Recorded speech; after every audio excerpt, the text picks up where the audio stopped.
everyone. Hello, hello, hello. If y'all could please make sure to let us know that you can see and hear us so that I don't start like jumping into important bits and then end up no one can hear me.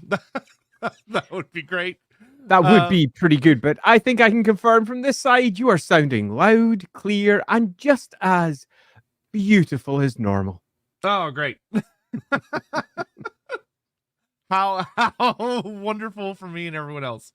Yeah. Good. Okay, good. All right. So, hopefully you all are having a wonderful weekend, and for those in the States or that celebrate on the same day as us, a wonderful Mother's Day for those celebrating it today. Oh, Mother's Day. Yeah, but luckily I celebrated it yesterday with my family, so I am off the hook for the morning. But yeah, we hope you're taking care of yourselves out there and have been enjoying everything just going on in the midst of other things. And I forgot to mute my phone, so I'm gonna do that real quick. But and while he's doing that, just like to say that over here in the afternoon, where all good correct time is kept, it's altogether too hot in Scotland. It's just really very uncomfortably warm here. I've got a skein of sweat over my forehead, and I'm actually thinking of taking my good old Mass Effect hoodie off because I'm really feeling it at this end. He's taking it off. Yeah, I am taking it off because I'm just feeling a touch on the uncomfortable side. So if halfway through this stream, it looks a little bit like I have perhaps transformed into a great unclean one, and I'm slowly wilting into this slightly fatty, bubbly mess in my chair, you'll know that you don't need to worry. It's just the typical behavior of a Scotsman when he encounters anything over the temperature of normal. And by normal, I mean pretty chilly, because I'm Scottish. So that being the case, do be aware, I may just go... We need to turn your house into like a refrigerator unit. Well, when I'm finally allowed into my new office, it's going to have actual air conditioning in it. So, that's super exciting. Yeah, which is super exciting. I need it actually because I went in there yesterday, and yesterday was even hotter than today, and the sun was baking down on top of the garage. And I went in to basically go, I'm going to transport in my new bit for my PC. Went in, and the heat hit me like a wave, and I was like, no! I came out of there desiccated like a mummy tomb priest going, ah! It was absolutely awful. So yeah, I'm going to need that air conditioning. Well, we've got a lot of good fun things to discuss today. I don't think we've actually managed to touch on Nurgle yet much in Lorebeards, if memory serves. No, not really. I mean, the good old Father Nurgle side of the whole story of Warhammer has been, at least from the Lorebeard side of things, not really discussed in any depth. So I'm quite looking forward to that. We've obviously alighted on Tamurkhan a little bit, and we've had a slight discussion here or there about the various options that have come in from that. But particularly when we're looking over, say, for example, in our React streams and things like that. But when it actually comes to Nurgle as a whole, no, not normally. I'll also say that I'm catching some feedback from your headphones there. Sotek, just so you know. Then I'm gonna sit back a bit. I'm gonna move this more like over here. Yeah, it's a tiny amount, but just be aware that it is there. There, that should be better. Just like to bring that one up. Andy's wife is a great woman to stay married to a tomb prince. You know what? You're right. She is just the best. And I do sometimes feel a little bit like one of the good old mummy tomb kings.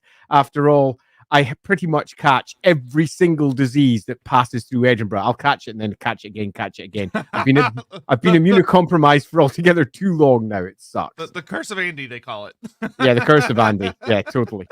So I'm very much looking forward to this, particularly because the Tamurkhan setup, what brought Tamurkhan around in the first place, is, for me, an entirely fascinating situation, which several of you out there may not know. We've kind of alighted on it before when we said Tamurkhan was the setup to something bigger, but that setup just never happened. So even discussing that, I think, is going to be super fun. Yeah, but first we're going to start with the early super chat stuff that came in, and then we're just going to hop right into it, which I think we will start with kind of the meta information relating to Tarmakhan, because it is genuinely and really interesting, and for many people, depressing story. But it is.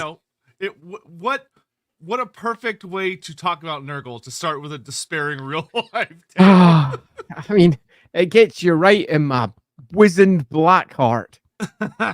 So, Hammond, you're late. No, we were exactly on time as far as I'm concerned, and that will never change. See, beforehand, we all know Tarmakhan wouldn't be the worm he is today without his beloved mother, Grandma Salon. But does he celebrate Mother's Day on the 4th Sunday of Lent or the 2nd Sunday in May? You know what? When you're a horrible maggot creature, and your mother is an even more horrible toad creature, you probably do both just to be safe. You double up. Hammond, they said my brother wouldn't be able to walk one day, but Tarma can't. OMG, Hammond. Has Andy seen the Tarmakhan death animation in Total War Warhammer 3? I don't know if I've seen the death one. I've seen several of Tamakhan's animations, but I don't think I've seen the death one. Is it good? It is. If anybody has a link to a very, very brief clip version of it, we can look at it, or the image, because it's like he basically rips his body open so that the maggot can escape. So the maggot like explodes out of his body. Oh, nice. Yeah, which it was clever for them because it's the only way they could actually show the maggot off in game. One guy was Tarmakhan raised in the gallows tree. The great unclean one there seemed a bit maternal towards him. Maybe. Hard to say. We will get into kind of Tarmakhan's background here in just a little bit, but that's not an impossibility. That being said, great unclean ones are kind of notoriously maternal. Figures. Like they have lots of Nurglings they keep around them, other demons, and they are quite literally I don't know if loci would be the right word, but like they're embodiments of that life and create a lot of life around them. Actually, on that, before we dive into this one deeply, I'm going to bring up something that was a point of some consternation between me and a writer. I won't say which one. Where I had received a host of Nurgly bits and bobs. And I was in the position where I was producing and I could look at it and say, yes, this is not acceptable for one reason, this isn't acceptable for another. And in this case, they had made the mistake of saying that all great unclean ones were men. And that was weird. Because first, they're greater demons. They don't really strictly abide by the standard definition of gender or sex or indeed anything else because they're freaking demons. But beyond that, the very nature of demons, with some of them perhaps expressing one way or another and saying that they could only express one way, was for me, particularly when you deal with an entity like Nurgle, which really does express itself in so many different ways according to the different parts of the lore you draw from. It was weird. So I sent back a quick note saying, effectively, and explained why and explained what should be done instead, and got a reply back saying, I don't understand, but all the models are male. And I said, take a look at them. Just take a look at them and take your filters off. And I got an email back literally 5 minutes later going, my entire life has been turned upside down. I had never even considered that it could be anything other than what I had written. Oh my God, oh my God, oh my God. And off we went to rewrite certain sections again. And as it turned out, in that particular section, it was moved to, broadly speaking, gender neutral language because that just worked better. It suited the whole concepts of demons. It suited the whole concept of the setup that we were working through better. But it's always worth remembering, just as we've mentioned multiple times in the past, whether it's for the Total War game or indeed for the miniatures, they are constrained by what they can do with their production costs attached. So you tend to find that certain miniatures never get created because it's tough to make them and also make the ones that they're definitely going to sell. And the same goes for the various models you get inside the Total War game, where they just generally make a model or two, twist it with a couple of extra bits with the skin, and away you go, because it's cheaper. Always consider the greater depth of the lore if you are ever trying to build it yourself. Yeah, don't fall into the trap of being like, oh, well, there's only this many, so therefore this is the only thing that exists. That's not how it works. It's not how it works. So we could start very briefly, because everyone's requesting it so much, with this right with here. Yawning black space ahead of us. Yeah, here we go. So we'll start with this real quick, and then we'll go into the actual regular thing. But this is Tarmakhan's I'm looking forward to this, actually. Death animation. So here he goes. Oh! And then there's even a slow-mo. Oh, yeah! And then there's just him, like, pile driving some dwarfs. Laying crap into everyone around him. Yeah, totally. Yeah. So that is, nice. his worm does actually show up in game, which surprised a lot of people. But I'm really glad the Total War Team was able to squeeze it in there, because, like, ugh. Yeah, that deeply pleases me, because that looked pretty damn cool. Yep. And then Awesome Stars, thank you for that. We got it. Appreciate it. Thanks. Biofoot. Okay, actual question. How does Tarmakhan scream if he's a maggot? The mouth of Tarmakhan is the mouth of the maggot. Scream, you need lungs.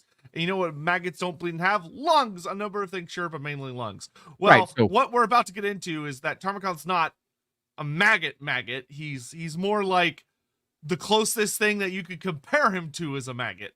Yeah, probably the best way to put it. He's not a maggot. He has maggot-like qualities. And it's also fair to say that if you're attempting to try and describe the physiology of a creature like that, I would suggest you're perhaps going to be mistaken if you're just going to take just a standard maggot and run with that.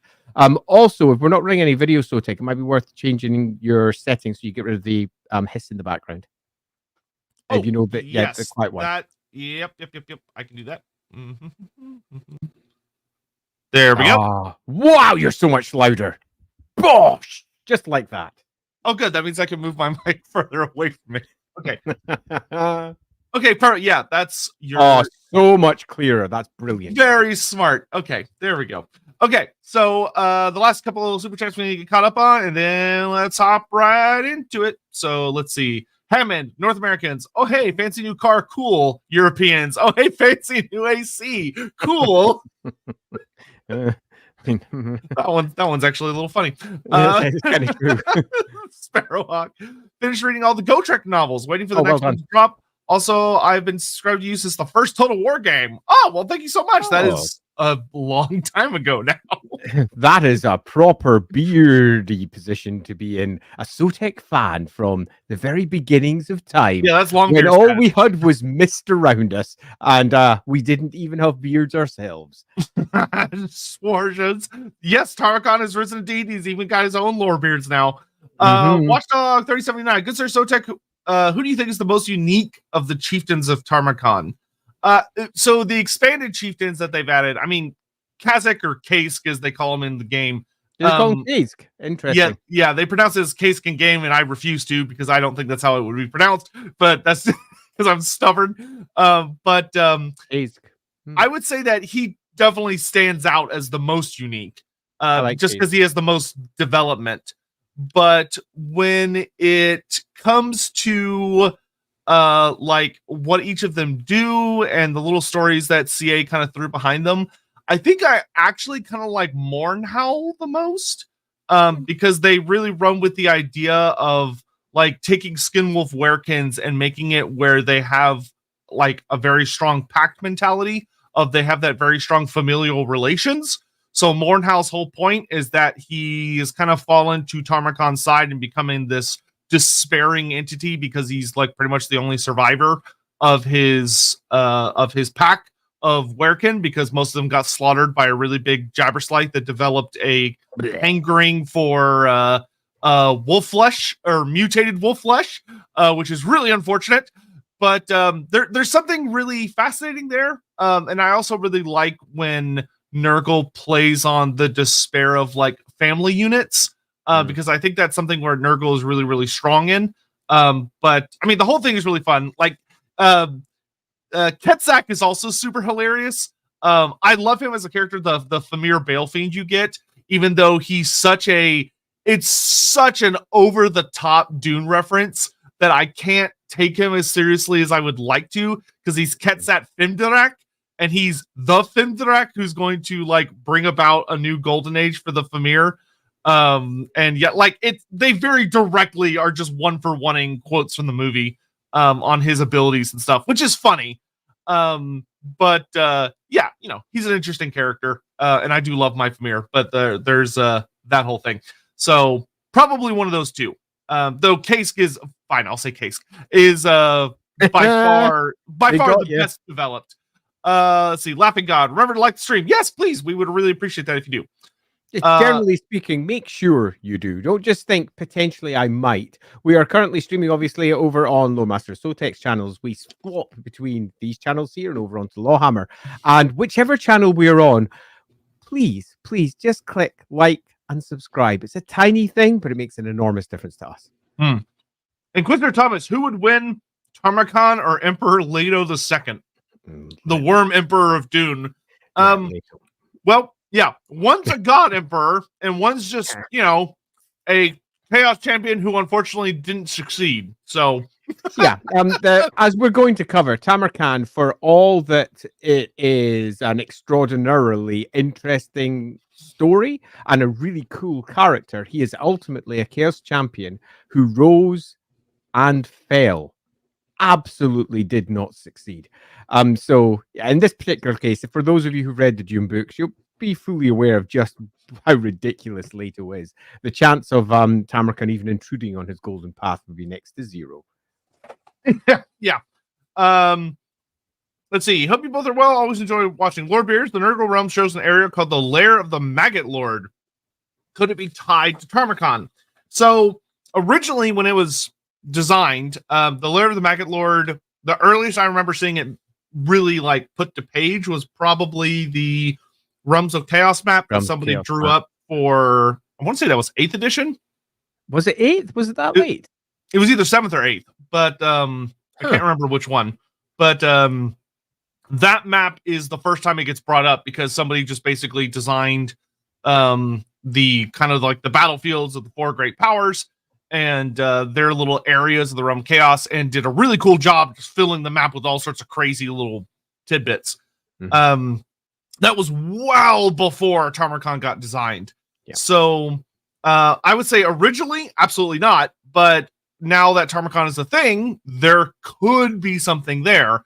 It would probably be more likely, I would guess, because it's the realm of chaos, that the Maggot Lord is probably a demonic entity, or either like a notable creature of Nurgle, could be a demon prince, could be just like a really powerful great unclean one, who knows. But I doubt it has anything actually to do with Tarmakhan, really. Yeah, Peter, I'm sadly going to agree there, because to actually get marked in the realm of chaos means that it is a significant entity in the realm of chaos. Tamurkhan is not that. Tamurkhan is a very different type of entity, a very powerful entity in and of its own right, certainly one that was set up to be something of potential big importance, but certainly not something that would have sections of the realm of chaos dedicated to it. As much as that would be fun, and as much as that particular name would tie through, I think it's also fair to say that the general Nurgle parlance, as in the number of words that are used in and around Nurgle entities, is relatively limited, and there's a certain lack of imagination from some writers at certain points. In this case, it is almost certainly just a similar sounding name, and it probably is some sort of greater demon prince or great unclean one. Yeah, because the maggots are not exactly like a rare manifestation of Nurgle's powers. Yeah, it would be a little bit like if you moved into the great hunting grounds of Ulrich and you found yourself an area that was called the Lair of the Wolf. You wouldn't then immediately say, oh, well, I reckon that means it's definitely our Ulrich's place, our Ulrich being the head of the cult of Ulrich in Middenheim, because it's got the wolf, and he's like, the manifestation of the wolf, isn't it? It's like, no, wolves are just Ulrich's thing. And similarly here, maggots are just Nurgle's thing. Yeah, I would not be surprised if there have been several Chaos Champions throughout the millennia who go by the epithet of the Maggot Lord. That's probably, if anything, I can imagine there have been meetings where Tarmakhan's chieftains is like, for your legacy, shouldn't maybe we come up with something a little more original that hasn't been done before? I'll do that after I've taken, the Empire. Yeah, that's not. Yeah. Yeah. Awesome Line Source. As a High Elf and Dark Elf fan, though I love all Warhammer Fantasy factions, did Tarmakhan have any interactions with either of those?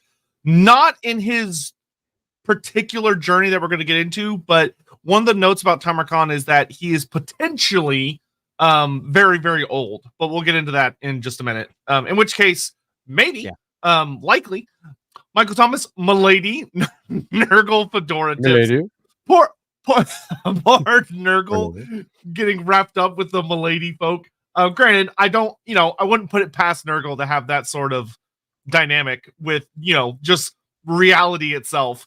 I think when you have those memes of Nurgle doing the milady stuff as opposed to it just being a woman, it would be more like reality itself going, get away from me. Because Nurgle, he just loves you so much. He just wants to be with you. Jonathan Scott, not rising like you used to. If you have rising dysfunction, ask your doctor about Tarmakhan. Tamurkhan is the #1 Nurgle approved R2 prescription. Oh, Jonathan. So don't let. Oh no, there's a part 2. There's more. Don't let life keep you down. Rise up today with Tamurkhan. Warning: if you rise for 4 hours, you may be experiencing a medical emergency. My feed was strangely filled with memes of spiders that give you erections for 4 hours today. I have no idea why, but apparently the internet decided that's what I wanted to see, with various people saying, we're going to have to give it a go. It was very daft. We're starting off today interesting. In Nurgle culture, Maggot Lord is equal to Steve. Bob. Yeah, essentially. All right, and then last one before we get into it, really, Sparrowhawk, thank you again. Who would win, Nurglings or Skaven slaves? Nurglings would dominate that fight. Oh yeah, they don't look like much, and that's kind of the eternal joke, right? Is that they look so harmless and small, but they're literally just manifestations of like the worst kinds of diseases. And just because they're giggling little squirts, everyone's like, oh, well, clearly they shouldn't be that dangerous. No, they're horrifically dangerous.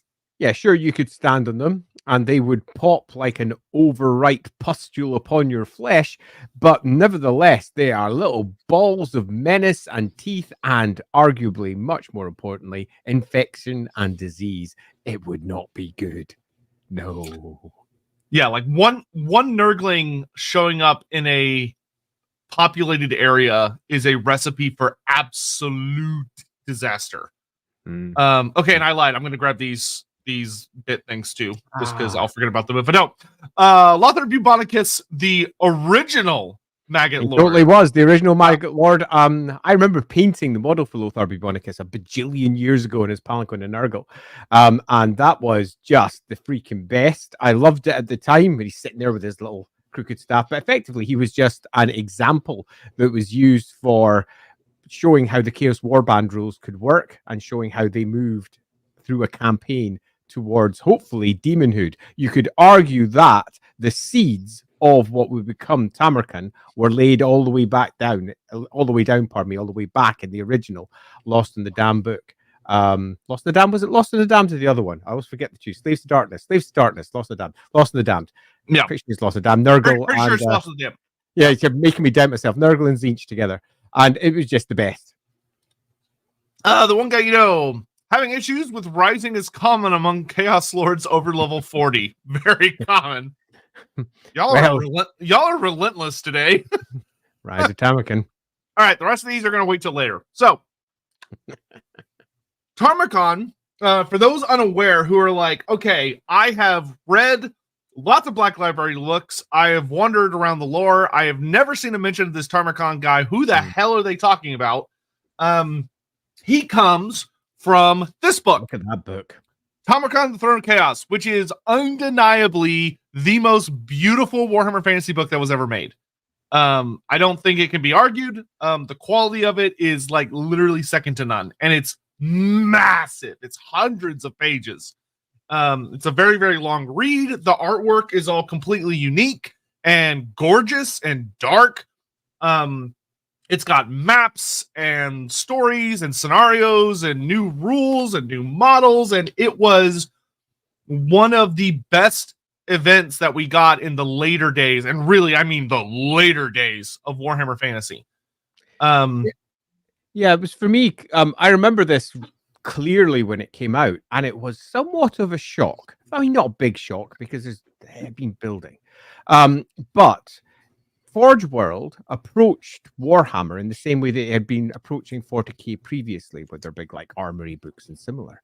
And they decided to create this big tome that didn't just add something new to Warhammer, which would have been a very easy thing to do. What it did was it dived in deep, really deep, into a part of the Warhammer world that had been previously kind of sidelined. It had been kind of pushed right to the very edge, and they didn't really want to discuss it because it was part of that area of Games Workshop's Warhammer lore that they weren't really sure what to do. So Forge World picked it up and said, hey, Chaos Dwarves, hey, Nurgle, and hey, the Empire, and had a good look at it and went, you know what? We can do something well with this. And they attacked it with the same gusto that they had attacked their previous 40k books. And they created a thing of absolute beauty. It came out around about 2011, as I recall, if I'm running by my memory here. And when the book arrived on the scene, I remember when I first saw it, I was like, oh my fucking gods. It was so starkly in contrast to the books that had been coming out of the studio at the time, which generally fell into two loose categories. On one side, you had the army lists, of which they did a special edition for some of the later army lists, which are kind of pretty, but they were thin, really thin, small books by comparison to this tome. It was an actual, honest to goodness tome. And the writing inside it was lovingly discussing the Warhammer world in a way that no other book from the studio was. The studio books were very much focusing on the High Elves, the Empire, the Orcs and the Goblins, the big factions, and they weren't really going into depth at anything. It was a one-page spread for each one of the bestiary entries that they had. So, we are the Dragon Princes of Calador. Well, in fact, that just became the Calador Knights and all the rest of it in the book. They didn't even get a whole page to themselves. We are the whatever that one page was going to cover. They wrote something which said, this is the best this unit has ever been ever. They destroy everything. They are the best. They've been around forever. The best, by the way. They kill everything. The best. Here's their stats.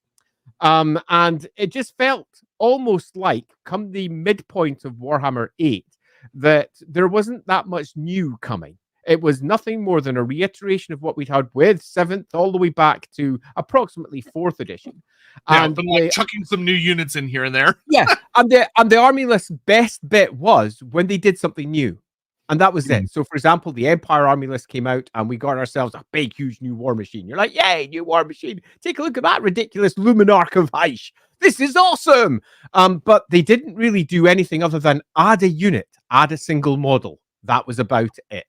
The art was kind of great, but it was still drawing upon some of the 6th and 7th stuff. And there wasn't anything that really just made you go, holy shit, Warhammer's doing something. So they tried, they'd done some summer campaigns, but even those books weren't that great. You had some books that were coming out for 8th that were attempting to add campaigns or working on riffing ideas in White Dwarf, but again, weren't doing much. Then this book came, and I would almost argue it was the most exciting release that 8th edition had, because it was different, because it was doing something really new, but not just that, it was doing it with love and depth. Clearly, the writers in this case, I think it was Alan Bly? Yeah, Alan. Yep. Alan Bly, and Rick Priestley helped with the main story. So I'm chatting away on that one. And the whole thing was filled with characterful details. What a writer page. It's beautiful. Just Alan Bly, there he is. No. Thanks. Yeah. Rest in peace, Alan Bly. Sorry, quite. And it was just beautiful. And I remember the first time I opened up, and I was like, they're doing this. And I'll admit, I thought something quite different to everyone else at the time. My first thought when I read it was, I can't imagine everyone in the studio is going to be happy with this. Because it felt better. Yeah, I was going to say, because Forge World walked up and went, we're way better at this than y'all are. Yeah, they came in and they said, we don't have the same constraints you do, because the army list that we're about to create and put in here doesn't need to work for tournaments, doesn't need to work for anything other than the scenarios that we're building in here. So we can create things that are proper impressive. And boy, did they. Tamurkhan on that freaking toad dragon kicked ass. The Toad Dragon stats were ridiculous. When you then went back to your standard Warhammer stats, and let's hark back to one of our own streams with Galrauch, or Galrauch if you must, with good old Galrauch, his stats in comparison to a Toad Dragon were almost childish, pathetic, really weak by comparison, and that in no way made sense. But the stats for the Toad Dragon did. And it made me, at the time, reassess Warhammer. I looked at it and went, you know what I miss? I miss when you had options in Warhammer and characters had levels and you could do different things with everything. This is a clear example of what Warhammer sort of was. And yes, it's a very fixed story. They've created some very fixed characters, but it's got so much more detail and fun all wrapped up into it. And it's not all focused towards just simply selling the next army list. And it was beautiful, but it wasn't just the book. They then went and created some of the most beautiful miniatures to also accompany it. And I remember seeing the first of those coming out. I ordered them, and at that point, I was quite on the periphery of Warhammer. Now, I don't mean I wasn't paying attention to it. I bought every book, and I still read them all, obviously. But I wasn't buying the miniatures. They were things that were there. I wasn't playing the game at all come around about 2011. I was mostly role-playing. But when I saw them, I was like, yeah, Elspeth, she's coming right into my house now. And I made an absolutely gorgeous little base for it. Built that up, absolutely loved it. You make a joke on that wording, but I'm going to be the bigger man and not. Thank you very much. Thank you. Although, hey, kind of deserve it. And I just really enjoyed what it was offering. And that is why when Warhammer then very swiftly moved from that to blowing up, I was not just surprised, I was concerned. And this is why I was concerned. Hey, we're the studio. We're making Warhammer 8. Warhammer 8's brilliant. Brilliant. Hey, we're Forge World. We're making this book. It's the first of a multi-part series. This is not just a book that stands alone and is beautiful. It's the first of a multi-part series. Then the studio says, yeah, we're blowing the Warhammer world up. And you're just left going, they weren't talking to each other. Yep. So for anyone that may be sitting there and going, oh, well, maybe that's just like rumors about it. No. So there's a page right at the back here called the Authors Afterword, where Alan writes a note to fans. And you were correct. This was 2011. Where he quite literally says, Tarmakhan, the Throne of Chaos, is the first in what will be an ongoing series of books produced by Warhammer Forge, just the same way that our popular Imperial Armor books have been produced for Forge World. And he writes a beautiful speech about how excited he is to expand the Warhammer world. And it's genuinely a wonderful series of paragraphs that just showed how excited Alan was to completely change Warhammer Fantasy forever, which he already did. Yeah. And then it got shot in the chest. Yeah. And I remember being, if anything, all the more doubly surprised at what was coming with the end times as I saw it slowly unfold, given that Tamurkhan had just relatively recently come out.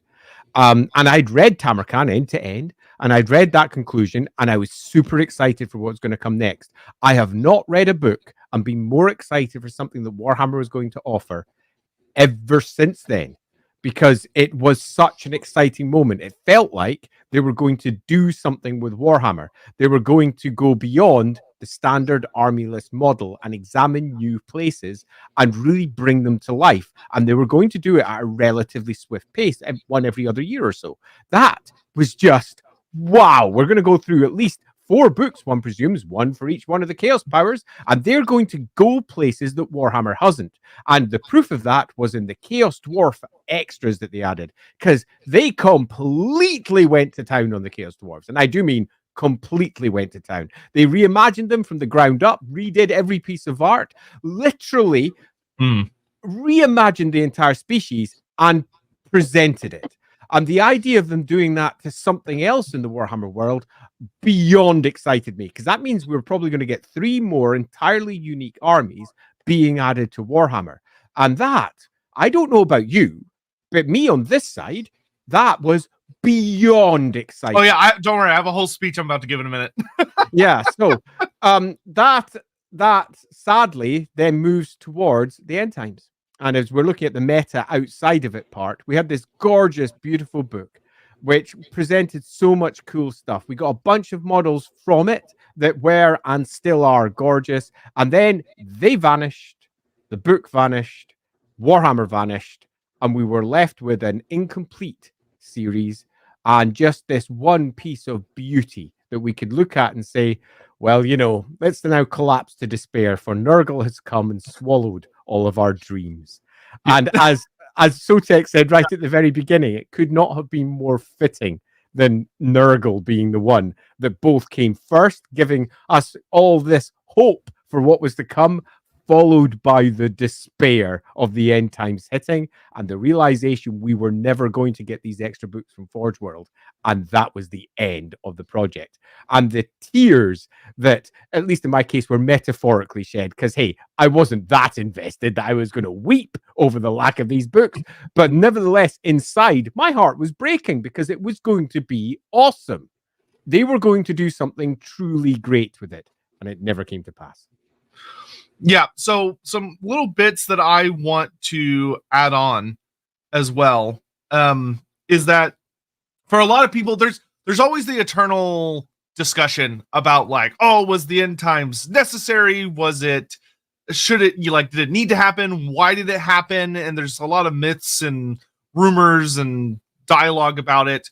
And one of the things that a lot of the people who I think tend to come from outside the fantasy community, they were like 40K fans or 30K fans or are just getting into Warhammer in more recent years and stuff, look at it and go, oh, well, Warhammer fantasy had kind of stagnated and it wasn't selling as well. So they did the right thing by blowing up the universe and making something completely different that, although I've come to love AOS as its own separate thing, was, if you look at first edition, very deliberately designed to 40K-ify the fantasy concept of the very first race that was released for it were literally a fantasy equivalent of Space Marines and Chaos Space Marines, with the new Khorne models and the new Stormcast Eternals. And thankfully, they have since developed into new ideas that are much fresher and are way better than what they were designed to emulate, which is honestly really funny in retrospect, but that's neither here nor there. But what a lot of people miss is that Warhammer Fantasy had started going through a renaissance, literally about 3/4 of the way through 8th edition, which is really hard to notice if you weren't living through it or paying close attention, because 3 books came out that completely changed everything. I want to say I think the first was the Storm of Magic book, which was released Magic book, which had this little spinner in it that I still love. Yeah, super goofy. Which was I loved it. That was released by GW proper, but it opened the door in a weird way where they released this book that was essentially just a monster manual that introduced lots and lots of creatures and monsters, and it introduced a new gameplay mode that for people that preferred casual play was extremely crazy, where it had different levels of play, where it was just, oh, if you want, you can do it. Especially if you were as young as I was, for us, it was like, oh, this is wild, doesn't make any sense, but it's cool. But for older players, it was basically bringing back concepts from like 1st, 2nd, and 3rd edition, where you were able to bring creatures and monsters that were usually considered locked to one roster as a part of your roster, which you could do way back in the day, where there were just kind of like a general list of monsters that you could take on edition in particular. 3rd and 4th edition particularly had that. Yeah. So it brought that back, and it also brought back a lot of really exciting creatures that we had. For those of us that had started playing, like I started playing Warhammer back in like 2001. So I had never, and I was very little. Baby. Oh yeah, I was a whopping like 10 years old. So I was 2001. By that point, I'd already been working for and resigned from Games Workshop twice. Yeah, I was a wee little 5th grader at my local mall, but there was a whole thing of like all these exciting new creatures where it's like, oh, there was a cockatrice all of a sudden, and it had like they had models for a lot of these new units. They also released a bunch of wizard models, and they brought back some models that have stayed pretty well famous to today, like the modern Black Dragon model came from the Storm of Chaos. And the Chaos Lord on Manticore also came from this time period. And so they released a bunch of minis, which was super. That one. Yeah, but they released a bunch of minis. The Chimera model got released, the Cockatrice model, a bunch of the wizard characters on foot, and the models all looked pretty decent. And lots of bizarre creatures showed up that just didn't get minis, so you were able to just kind of make your own stuff. Like the Zotes came back, which was probably a very big surprise for a lot of people to see them pop out of nowhere. Yeah, the Famir returned, and basically they just brought back everything that had ever kind of vaguely had models, and it was super interesting. And then Forge World turned around and went, and in their first experiment, I think got to make Tarmakhan, which is wild. Like this book is insane. And like from a lore standpoint, it shakes up so much, where like one of the criticisms of a lot of fantasy lore is that, oh, it's so focused on like just the old world. Like it's just the Empire or it's just the High Elves and really nobody else matters. And like the second you open this book, this is what you see in the cover. The Empire is barely on this map. Like it's way over here, squished in the corner. The vast majority of the story takes place over here. Yep. Like this book focused primarily on the Ogre Kingdoms and the Darklands, with the Empire, and frankly, the Empire as a faction kind of only being the finale act, Act 3. The vast majority of the story was Alan exploring parts of the world that had basically never really received much attention. You know, like the Ogre Kingdoms had given us some goodies about the Mountains of Morn, but the Ogre Kingdoms always felt like they were kind of on the periphery, and they were sort of a bonus faction that were just that, you know, showed up in 6th edition and just kind of hung around. This book was the first time where the ogres got to feature heavily as part of a campaign, because they go up against Tarmakhan's horde. And Alan even went so far as to explore Grand Cathay, where one of Tarmakhan's lieutenants, who is not in Total War Warhammer yet, but the good old Sile the Faithless, breaks away a part of the horde, and he attacks the Tower of Asher, which you can see in Total War Warhammer as a reference to this book. He attacks it, and it does not go well for him, because Alan gets to show off how fucking crazy Cathay is. How have they stood against chaos all these years? And they show it by a big old horde of mammoths and beastmen getting their asses absolutely annihilated by Grand Cathay. And some of the creatures that were introduced there showed up later in Total War Warhammer, though they were reimagined to make them a little more fitting. Because the Grand Cathay in this book is fascinating, but it's a little more just kind of like Eastern aesthetic as opposed to Chinese aesthetic.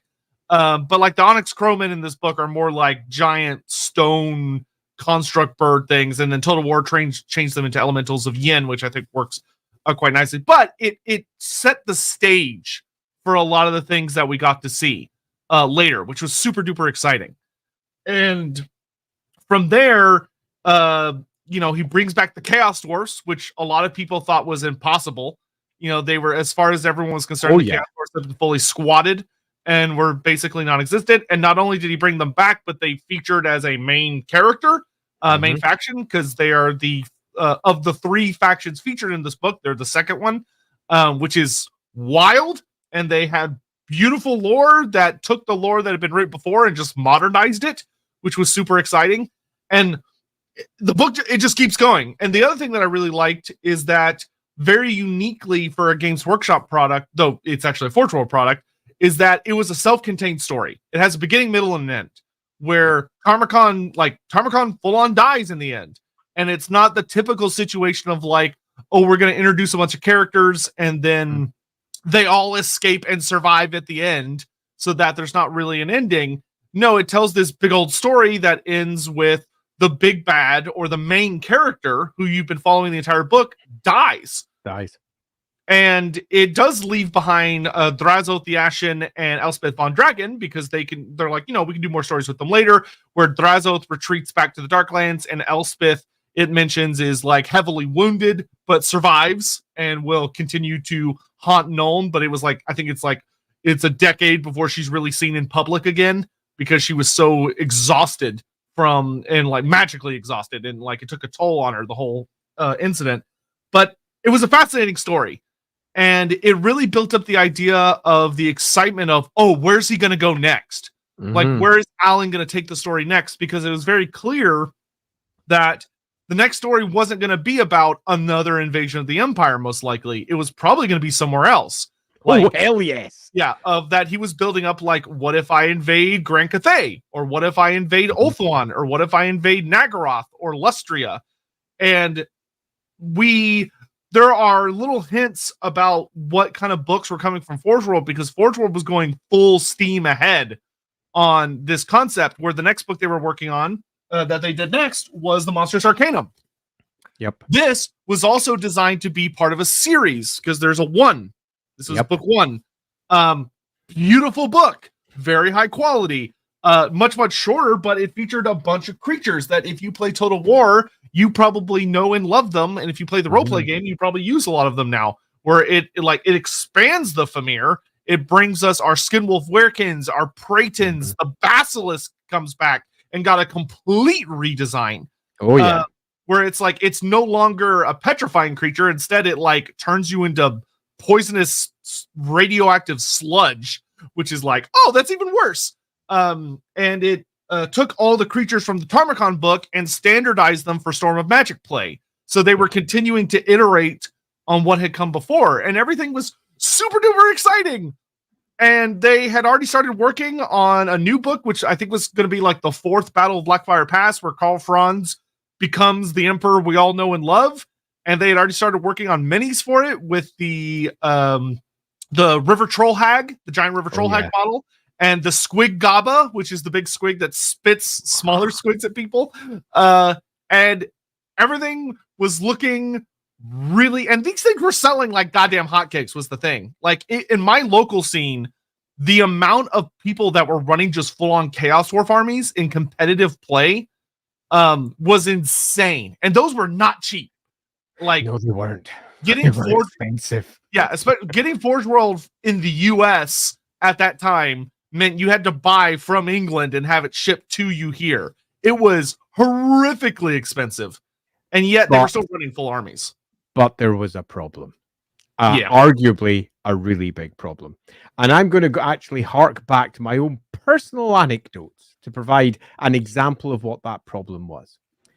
Back at the beginning of the century, so back at 2000, I was still working for Games Workshop. And I remember going down to a manager's meeting. So this is a big meeting for all the managers across the company. And there was a discussion held at this one about effectively how their sales were going and what was going down. And what I found really fascinating was that every single last one of them were playing 40K. And their sales were dominated by 40K. Dominated. Not, they sort of were close. Dominated. And there was me, a staunch Warhammer. I play 40K too, obviously. But a staunch Warhammer defender and player. Where the sales in my store were significantly weighted to Warhammer. And I was approached by who was, at that point, the head of the company. And he said to me, why? Why are you selling so much Warhammer and nobody else is? This is a conversation that is being had down here, and we want to know why. I said, the answer is simple. I play it all the time. I play it with customers. We go to local clubs. We're playing it there. The game is actually brilliant. The background is brilliant. The big thing is we're playing it. Not long after that, a memo came out saying that everyone must play Warhammer in the shops, which I thought was hilarious because that wasn't going to fix it.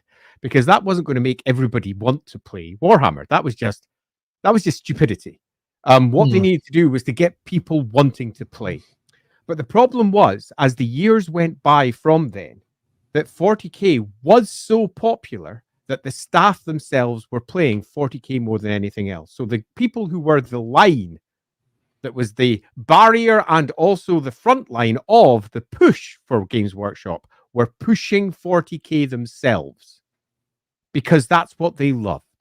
They weren't pushing Games Workshop as a whole, even though if someone came in and said Warhammer, they say, yeah, I'm collecting a Warhammer army. I'm talking on the macro level rather than down to individuals. This not only didn't change, if anything, it got worse. The novels started focusing more and more on 40K things because they sold in bucket loads for Black Library because it's what everybody wanted to read. And that didn't mean that Warhammer would be less popular because of what it was. Because in my store, it wasn't. It was as popular, if not more so. So it had nothing to do with the game. It was all to do with the focus and how it was being portrayed outwards.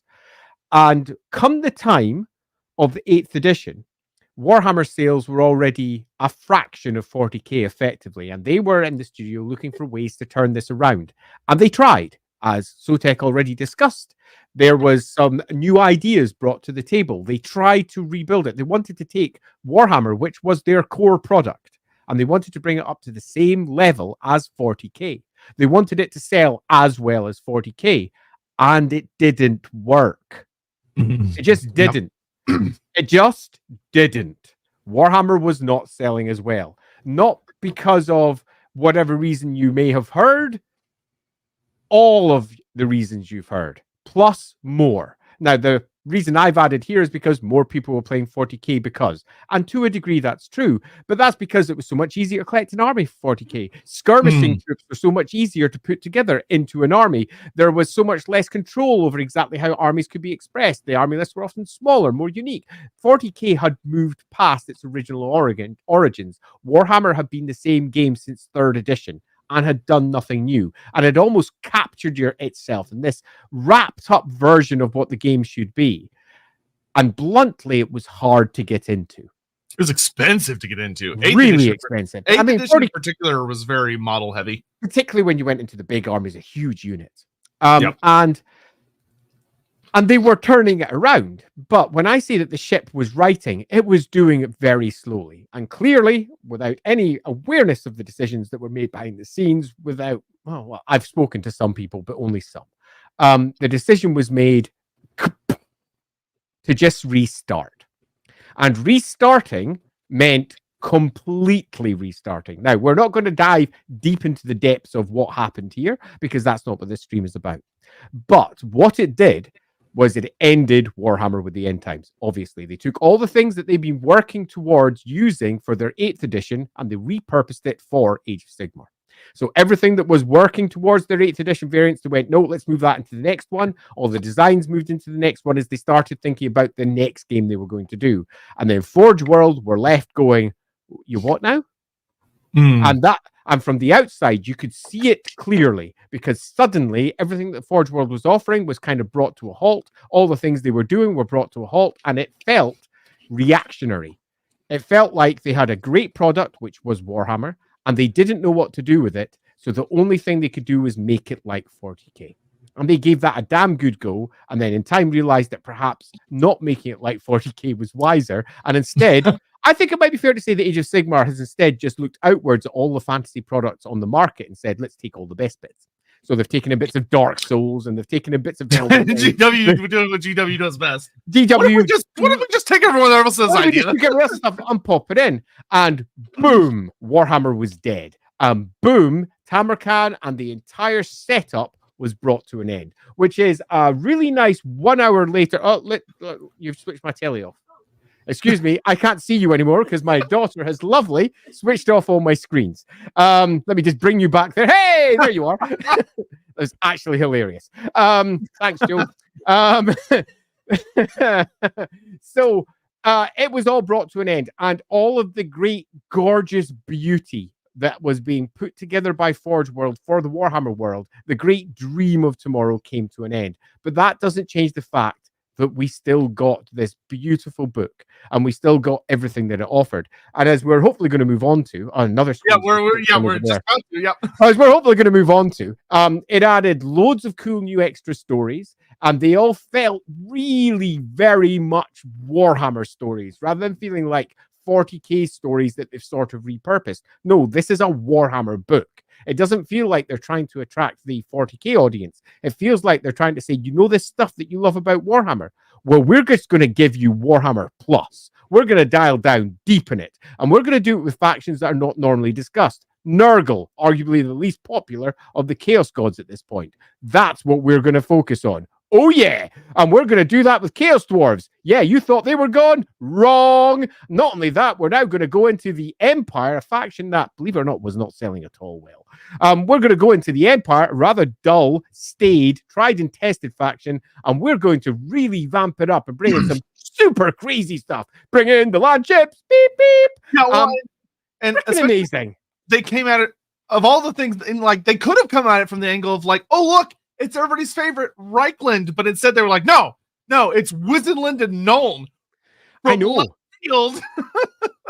And focusing on stuff that nobody else was really working on. And that for me was just beautiful because we were finally getting something more from Warhammer. We weren't just going to the factions that we knew and loved. Now, as Sotek said, we had a bunch of stuff coming from the studio where they started trying to do this, but this felt like they were nailing it. They were actually doing it. And again, you just had that feel that there was definitely a break between the studio and Forge World. Just a break.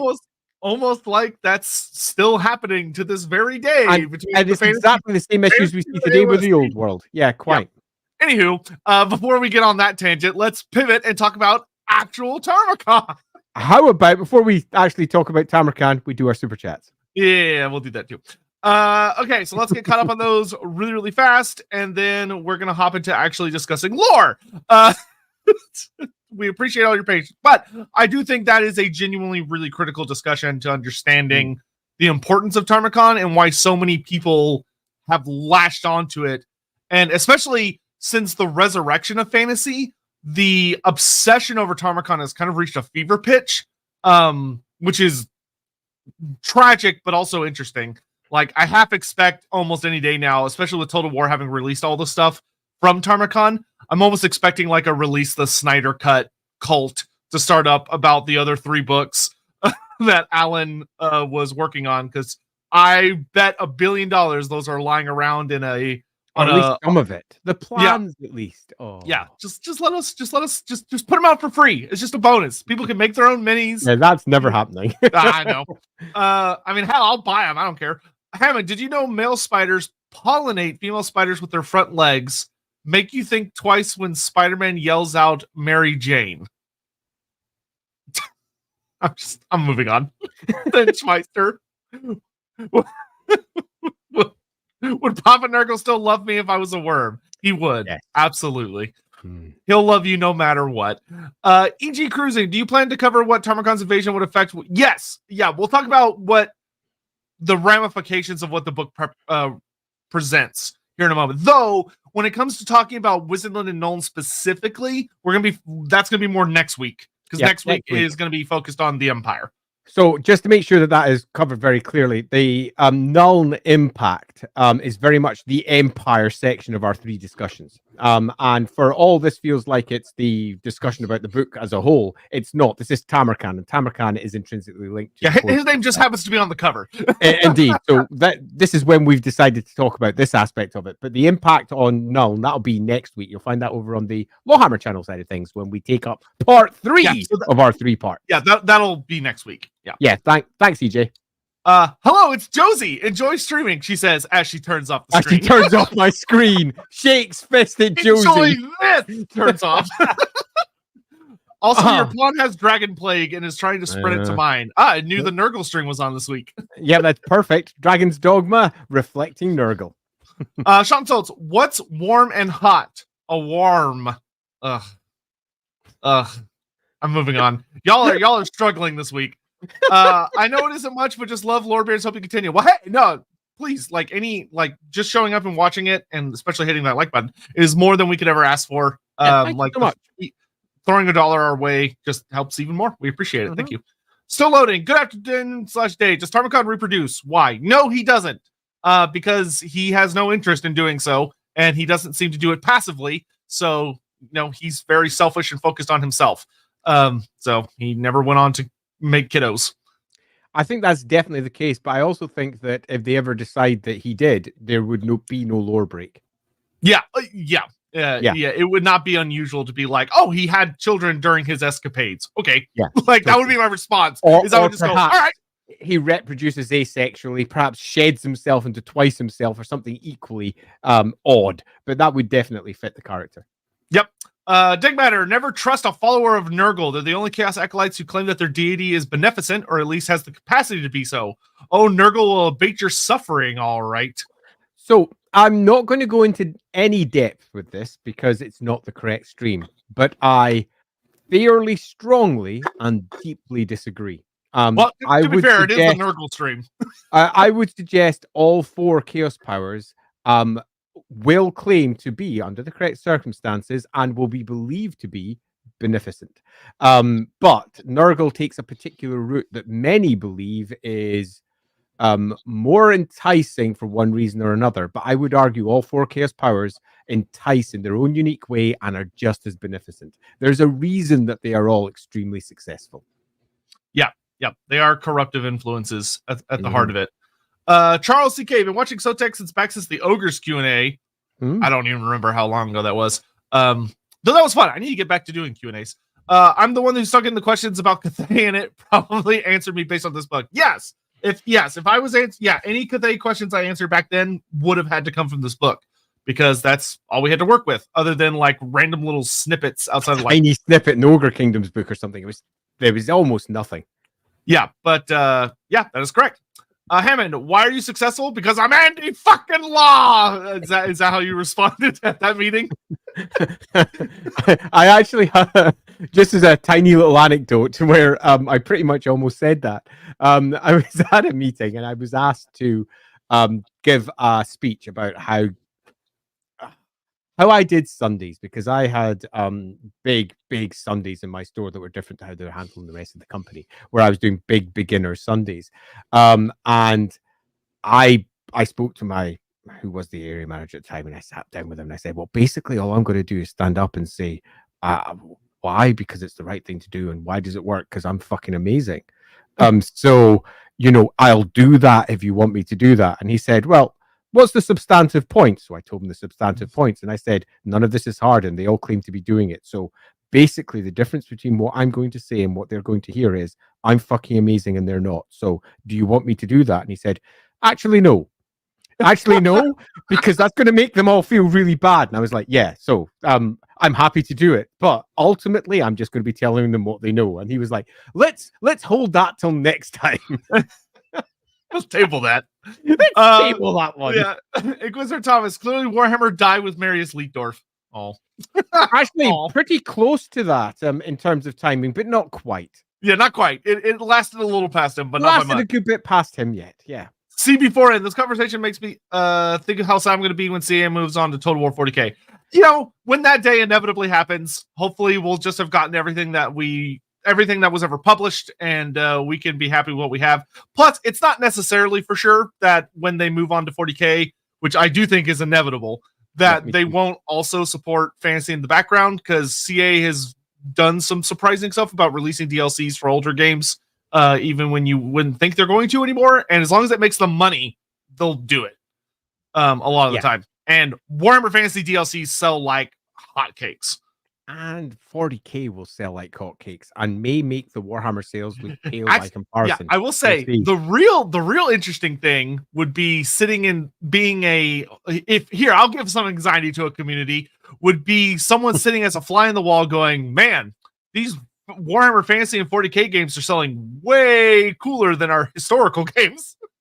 That would be the spooky thing for that community. That being said, Three Kingdoms did sell especially well initially. But I think that's fair.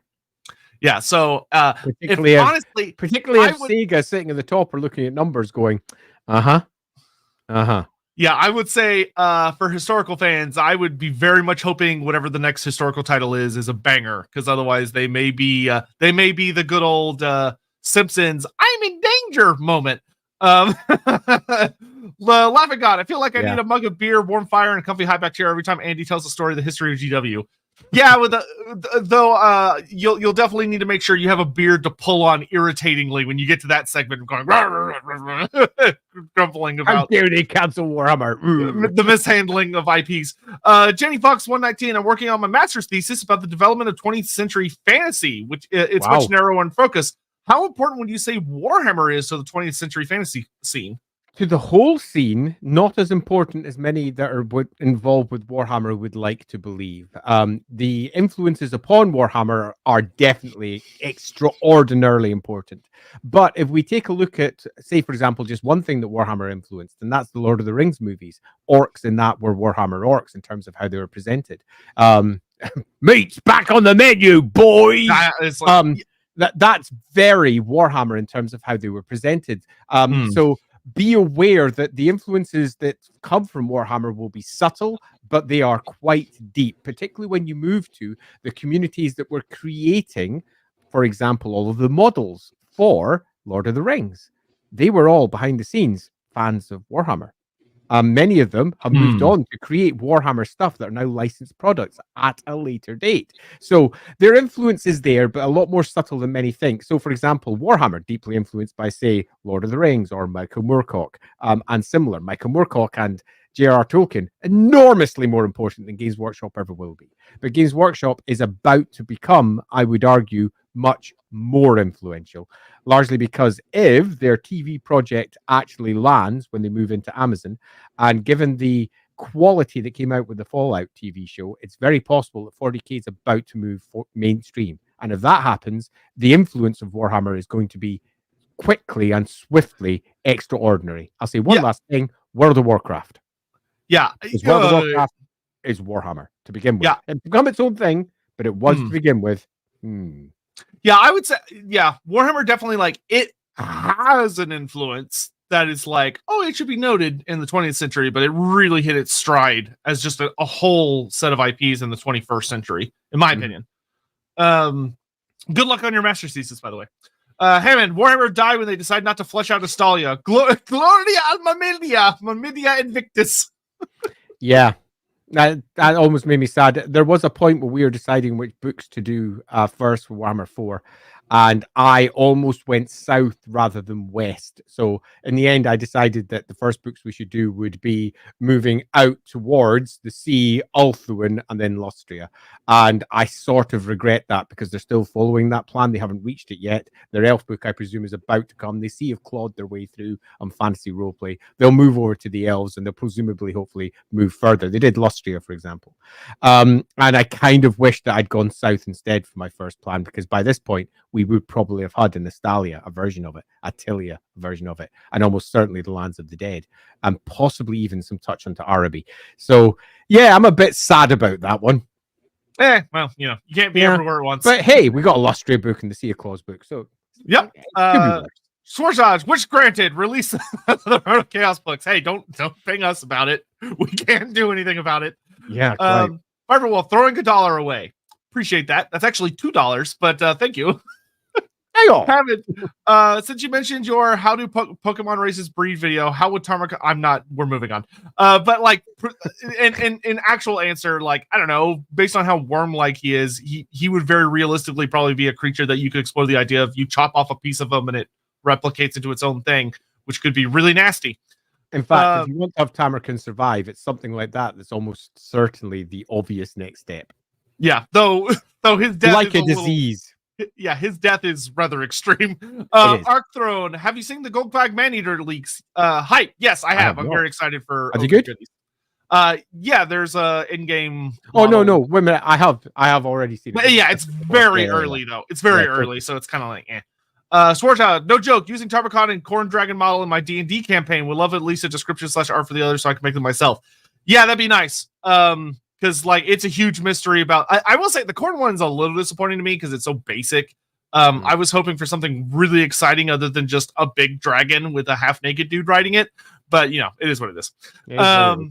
Hammond, Andy's boss. Who are you? I'm the law. Yeah. I might have done that a couple of times in the past. Or I'm playing I fought the law and the law won. I fought the law and the law won whenever I won a game of Warhammer. Good times. I'm sure your opponents appreciated that every time. Absolutely did. For bullets. Thanks in Total War, Tamurkhan is a Nurgle legendary lord, but isn't he just a mortal chaos champion? So shouldn't he be in the Warriors of Chaos? So Total War, when they were initially developing the ideas for how they were going to do all the races, there was, I don't know if you were around or not for that leading up to Warhammer 3, but there was a lot of discussion about how they were going to split things up, because in Warhammer Fantasy, we had Demons of Chaos, Warriors of Chaos, and Beasts of Chaos, or Beastmen. And then like Chaos Horse and stuff over on the side. And that was how you delineated the various Chaos races. But when Total War was approaching it, they decided that they wanted to go back to splitting it in a different fashion that lined up more with what Age of Sigmar was doing and what 40K was doing, which was to split it where you had mortals, demons, and then the 4 major powers of Khorne, Slaanesh, Nurgle, and Tzeentch. And that meant that the mono gods, as they've come to be known as, were unified forces of that particular power. Which, if you go back into like older fantasy, those were also rules that you could run. Like if you went back and played 6th edition, it was Hordes of Chaos, where you just had combined armies. And in the end times, they brought that back, where you had the Legions of Chaos, where you just kind of picked a god and then you could run a whole bunch of stuff. So with Tarmakhan, you're dealing with a situation of the first answer question becomes, what is the difference between someone that is Nurgle and someone that is Warriors of Chaos with a Nurgle theme? Which is a very blurry as fuck line. And ultimately, the decision they came to was that, well, which faction needs more support? And Nurgle had one legendary lord with Kugoth Plaguefather, and Warriors of Chaos had a ton of legendary lords, and they already had their Nurgle themed character with Festus. So I think it just kind of comes down to timing, where I think if they had released Festus the Leech Lord as like a Nurgle character, they would have put Tamurkhan Warriors of Chaos, and vice versa. Could both of them could go in either roster? It doesn't really matter. It's just a matter of timing and where they decided to put it. But there's no like clear like, oh, this is why he should go here, because it's messy, to be frank. Like I'm still a little find it very bizarre that they ended up putting Azazel in the Warriors of Chaos roster. I really felt that he should have been in Mono Slaanesh as a demon prince, and then they could have used one of the like 3 mortal characters Slaanesh has running around for the Warriors of Chaos, like Sirkar or Dakala. Those would have worked very nicely for Warriors. But it doesn't matter. It's just where they decide to put people. Yeah, I mean, cut a long story short, it's a messy set of factions. What would make it cleaner would be something like Warriors of Chaos have Archaon. When you've got Archaon, you can recruit Chaos-specific forces. Then you've got Chaos-specific forces who have all their own characters. So you've got Archaon and you go, hey, I've got Festus now. Yay! Because Archaon is the one who can bring in everybody. You could do something like that, but they didn't. Instead, they've just got this nice mulchy mess where there's some over there and there's some over there. And, you know, it is what it is. Yeah, and ultimately, they're trying to give you as many different experiences as they can. And, you know, whatever, fine. Hammond, is Slaanesh's favorite author Michael Moorcock, with the name spelled different? I am not even going to respond to that one, Hammond. Dominic, love your content, Lorebeards. Could you ever see yourselves doing a show dedicated to languages / a language in the Warhammer fantasy world? Oh, languages. Yeah, that would definitely, we could easily make a stream out of that. Thank you both for all these slices from this beautiful world. Well, thank you super much, especially for the the generosity. We really appreciate it. There's a lot to say about languages, especially because if you go back to 6th edition and earlier times, GW had some people working there that were very, very excited to talk about language, and they included it in all their army books. When you got into like 7th and 8th edition, they kind of started focusing less and less on the background and more on just the game, which was unfortunate. Because like the 6th edition and 7th edition books had like whole sections dedicated to like, this is how you speak the language and pronunciations. Here's some grammar rules. Here's like what the written language looks like, which was super exciting. And a lot of those faded out with time. It all happened because of the dwarf army list back and forth. Because the dwarves had it, so surely others should have it too. And that got developed as you moved into the later editions. And Ledor, I only hope that if CA makes their Total War fantasy game, makes another Total War fantasy game, they don't do another Troy 2.0 where they try to get their cake and eat it too with all groups. I mean, to be fair, Troy, from my understanding, was a super fun game, and a lot of people really enjoyed it. But it was also like kind of a saga game, so it wasn't like a full thing. But anyway, so Tarmakhan only took us like an hour to get to the hour and 10 Where minutes. You go. So, what is the actual point of this stream, which is to talk about the Nurgle forces that show up and kind of speedrun a little bit with the Tarmakhan, the Throne of Chaos series. So for those unaware, just to kind of set the stage, the whole concept of the Throne of Chaos from a lore standpoint is that there's basically a prophecy.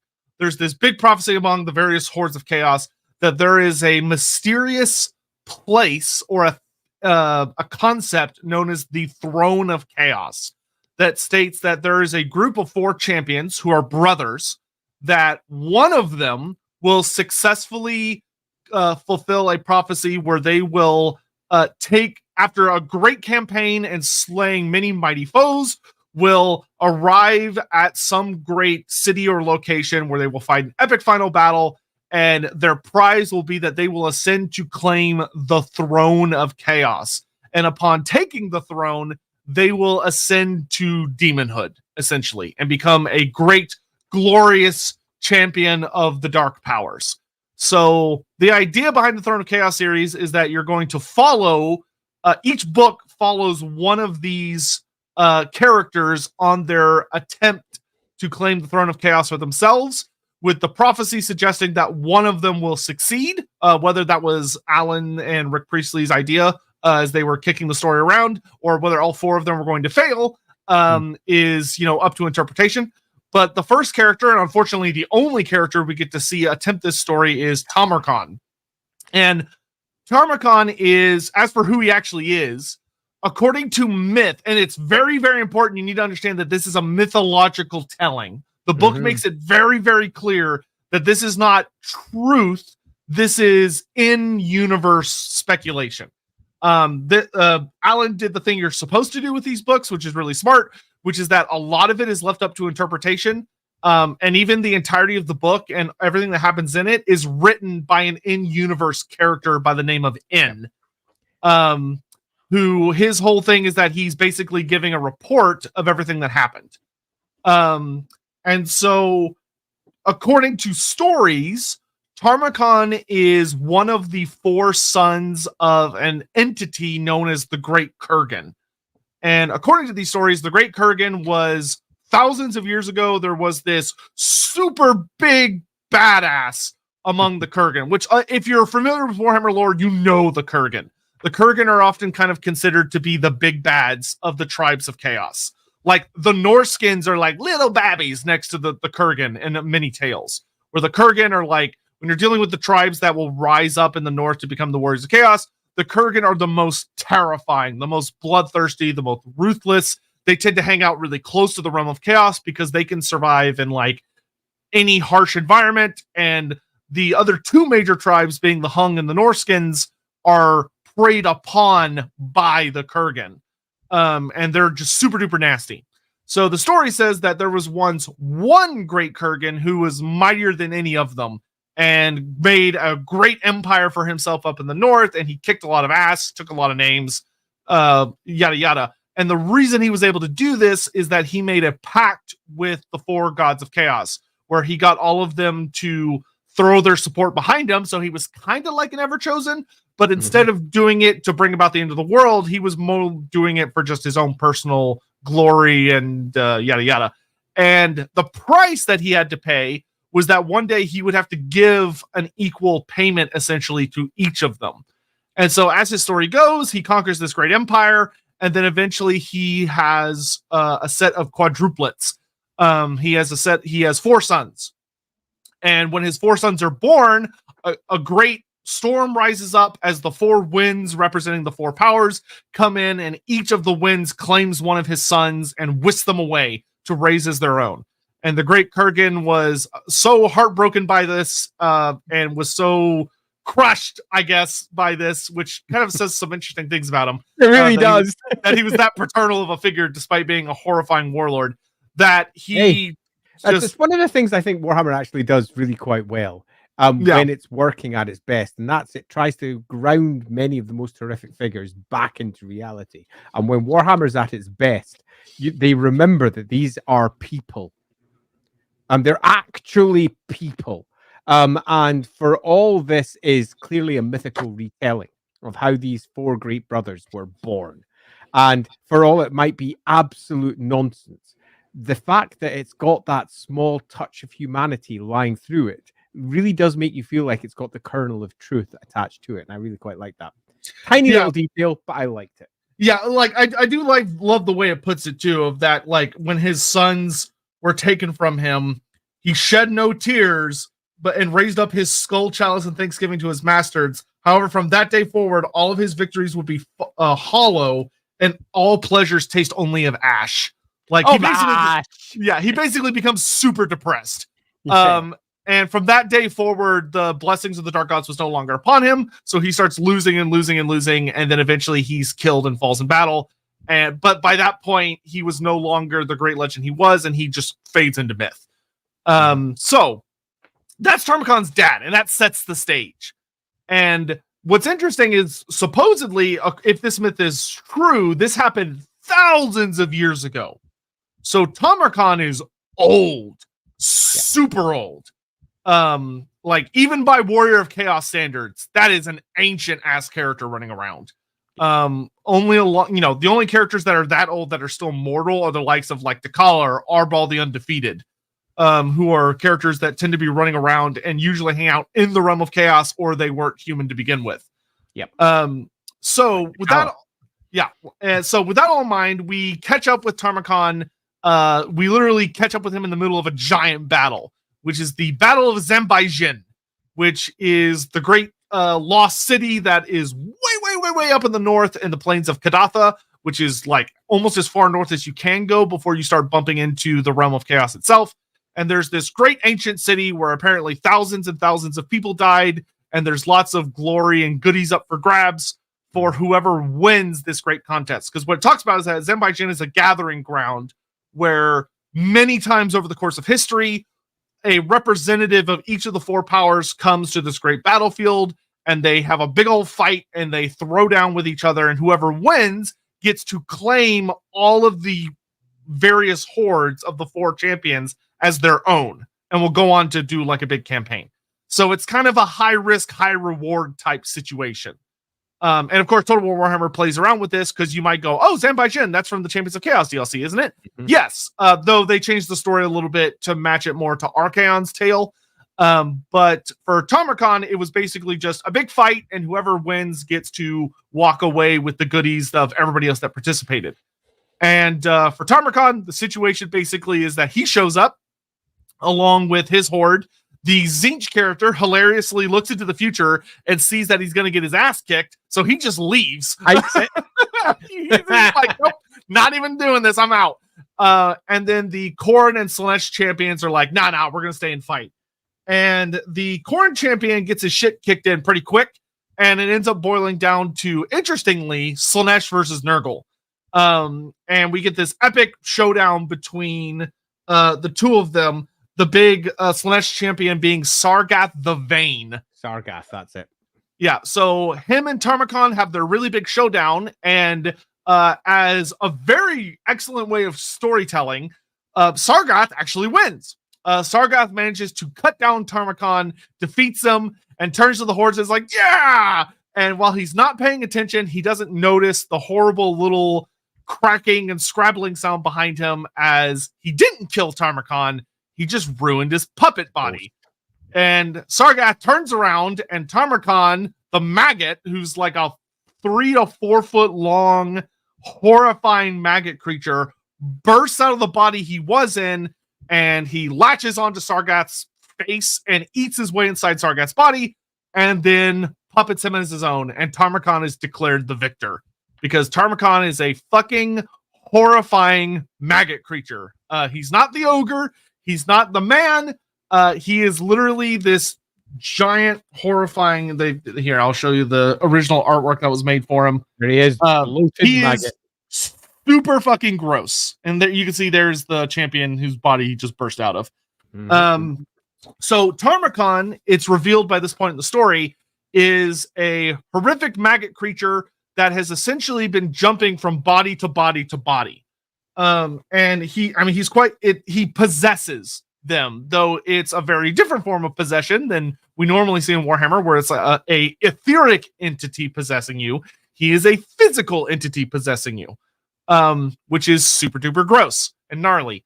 And it's revealed that that's what he's been doing for hundreds, if not thousands of years, is that he quite literally, he possesses a body that is dead. Like, it's very important to realize that when he takes over a body, it's deceased, so it will begin to rot. It slowly starts to break down. So he has to jump from body to body to body, because eventually the body he's possessing will break down to the point that it's just no longer that great. Because even though he can puppet them very well, they're still degrading. He can't extend them forever, which is a very important note for what happens to him later, because he eventually will screw this up. So he takes Sargat's body, and hey, that's his new one. Now, you may be asking, I thought you said Tamurkhan was the son of a man, the Great Kurgan. Why is he a big maggot boy?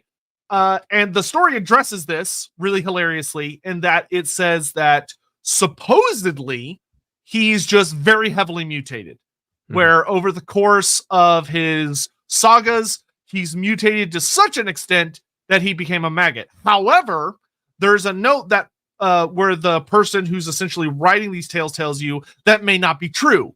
It could be that Tamurkhan has nothing to do with the Great Kurgan at all, and that's just a story that he made up to make himself seem more like a glorious champion. But in reality, he may have been an actual corpse maggot that just was somewhere way up in the north and has been eating people, eating the corpses of chaos champions and battlefields for so long that he just started to swell and grow as he feasted on the unnatural energies of the north until he became a sentient, large maggot creature that earned Grandfather's favor. Both stories are equally likely. And this is good Warhammer writing. So my interjection in this one isn't going to be to deepen the lore. It's instead going to be to do something that we love to do here, but don't often, because sometimes the lore is weird and contradictory and just a bit daft. In this case, it's not. In this case, it's lovely, brilliant stories being brought to life and given some deep, unreliable narration where you can't be certain which version is true. All that you can be certain of is that there is this horrendous, maggoty, awful champion of Nurgle that somehow manages to corpse puppet his way from corpse to corpse to corpse in such a horrendous way. And the myths that have arisen around this entity, the legends, are what is shared with you, not what happened. And I think this is one of the examples of where the Forge World book absolutely blows away much of what was coming out of the studio at this point, where they very much gave a very clear and very certain voice to every one of their books, which was a God voice. It was basically up at the top here, we are telling you this is how these things came to pass. And that meant that sometimes they contradicted themselves because they didn't, a writer at hand, didn't feel the need to research a previous book or might not have been aware of a previous book, meaning that they often contradicted themselves. Here, it doesn't matter if you contradict yourself, because the writing is not just solid and sound in the fact that it's clean and doesn't need to rely on anything else, but because the writing in the way it's presented very clearly makes it certain to you as the reader that the people in the world literally don't know themselves either. And that is great, because it means that you no longer have this issue of, oh no, here's a new thing. What are they going to do with this new thing? How is it going to contradict everything else? And I remember the first time reading this, just flicking through the pages going, God damn it, this is better. This is good. This is clean writing. This is good writing. It's a lovely, epic, massive, over-the-top story that Warhammer absolutely adores, and Warhammer does so very well, but it also isn't overriding everything that the studio, for example, was writing. And I'm going to argue that one of the reasons for this is because they were Forge World, and they were not the sole custodians of the world. What they were doing is they were taking the design studio's world and adding their own thing to it, which they couldn't say certainly existed. All they could do is add cool shit that was deeply loved Warhammer, but didn't contradict any of the other books. So by design, it doesn't. And that design ethos makes the book so much better, The fact that they don't have, one would argue, the right to just define what the Warhammer world is, and instead they have to muddy the waters, or in this case, muddy the disease-filled pools, really does make the narrative stronger, the overall acceptability of the book for us lore people on the outside going, well, how does this fit in? Oh, it fits in any way we want, really, because it's not pinned down. So my addition here is very much just a hat tip. Well done. This is how it should be done, or at least this is one way that it can be done. There are multiples. But this is a fine example. And if you're out there going, is this book worth it? I'm going to say yes, but I'm also going to say that the chances of you finding this book for less than good luck. $800 to $1,000 these days is almost none. Because whilst at the end of its run, they were selling for like £2.50 or however much it was at the end of their sales, the second it came to an end, those prices arced high. Yeah, it's basically become like a collector's edition at this point. Yeah, totally. Yeah, it so 100% is. Shall we do a quick bunch of super chats before we do the next section? Yeah, I think that's worth doing. Just to make sure that they're not gone. And also to say thanks very much because you guys rock. Yes, we appreciate that all very much. This one. Tamurkhan's boast that he is a son of the great Kurgan. If this is true, was this ever something intended to be explored in the other books? Maybe the other champion sons devoted to the other gods. Yes, like the opening lore page is a 2-page spread that the first page talks about kind of the reality of where Tamurkhan came from, and like as far as like where this figure suddenly kind of shows up in Zanbai Jin and where he had been beforehand. And the second page on the spread is just a full page story about who the great Kurgan is in his myth. And it talks about how each of the 4 powers claim one of the kids, and that the prophecy of the Throne of Chaos is about them. So like that little aside, which it basically confirms that the great Kurgan story is true, as opposed to the whole like maggot rising up thing, because there's this prophecy revolving around it. Though what the author does that's clever is he supposes that he wonders if Tarmakhan is actually one of the sons of the great Kurgan, or if he just claims to be, to try and make himself seem like a bigger, more mythological figure. But from like an outside reader's perspective, you could probably safely say that he's one of the 4 sons of the great Kurgan. Yeah, and I think that is the beauty of it, as I was just saying, because 1, you can't be certain that he is the son of the great Kurgan. 2, you can't be certain that the great Kurgan ever existed. 3, this is all prophecy, and everyone's chasing prophecy rather than chasing fact. It's just really nicely built together to allow them to present all of this stuff which could be real and really fits into the world, but doesn't have to be real. It's just really nicely put together. And it also quite clearly makes the mission statement of each of our books, each of the 4 books that we're about to present, are going to start at the same route. And that route is the Great Kurgan and the 4 Great Brothers. And where these roots spread out to as the Great Tree, or the roots go down, depending on how they build each of these individual books, we won't know until we get to them. But this book is going off in this direction from this initial seed. And that seed, I think, would have been fascinating to see, because I'm quite convinced that in the next 3 books, that legend would almost certainly have been twisted again and again and again, repurposing it according to the needs of the individual champion to hand. Yeah, I would not have been surprised if each book starts off with the story of the Great Kurgan, but it tells it differently, just a little differently every time. And that would have been lovely. Yeah, Viper Wolf, do you think GW could connect the Throne of Chaos to Be'lakor? I think it would have been cool if he was the original who sat on the throne.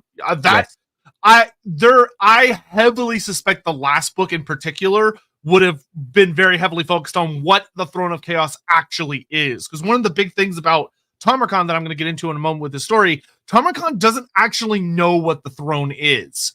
Like, he's chasing this prophecy because he wants to ascend to demonhood. But one of the things that ends up screwing him over is that he doesn't actually know what he's doing, which is really fun and plays really well into how prophecy works in the Warhammer world. Why is he heavily mutated? He's from Texas. Unfortunately, as a Texan, I can confirm.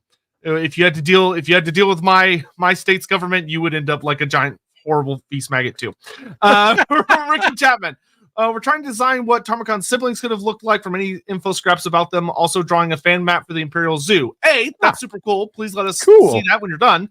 We would love to see that. And trying to because I've also done a fan map of that zoo back in days of yore. Yeah, there's been a lot of people begging, asking very kindly for Andy and I to do something similar. That might be what we do for this week's Wednesday stream, is just kind of a fun goof, is kind of throw around ideas on what could have been for Tamurkhan's brothers.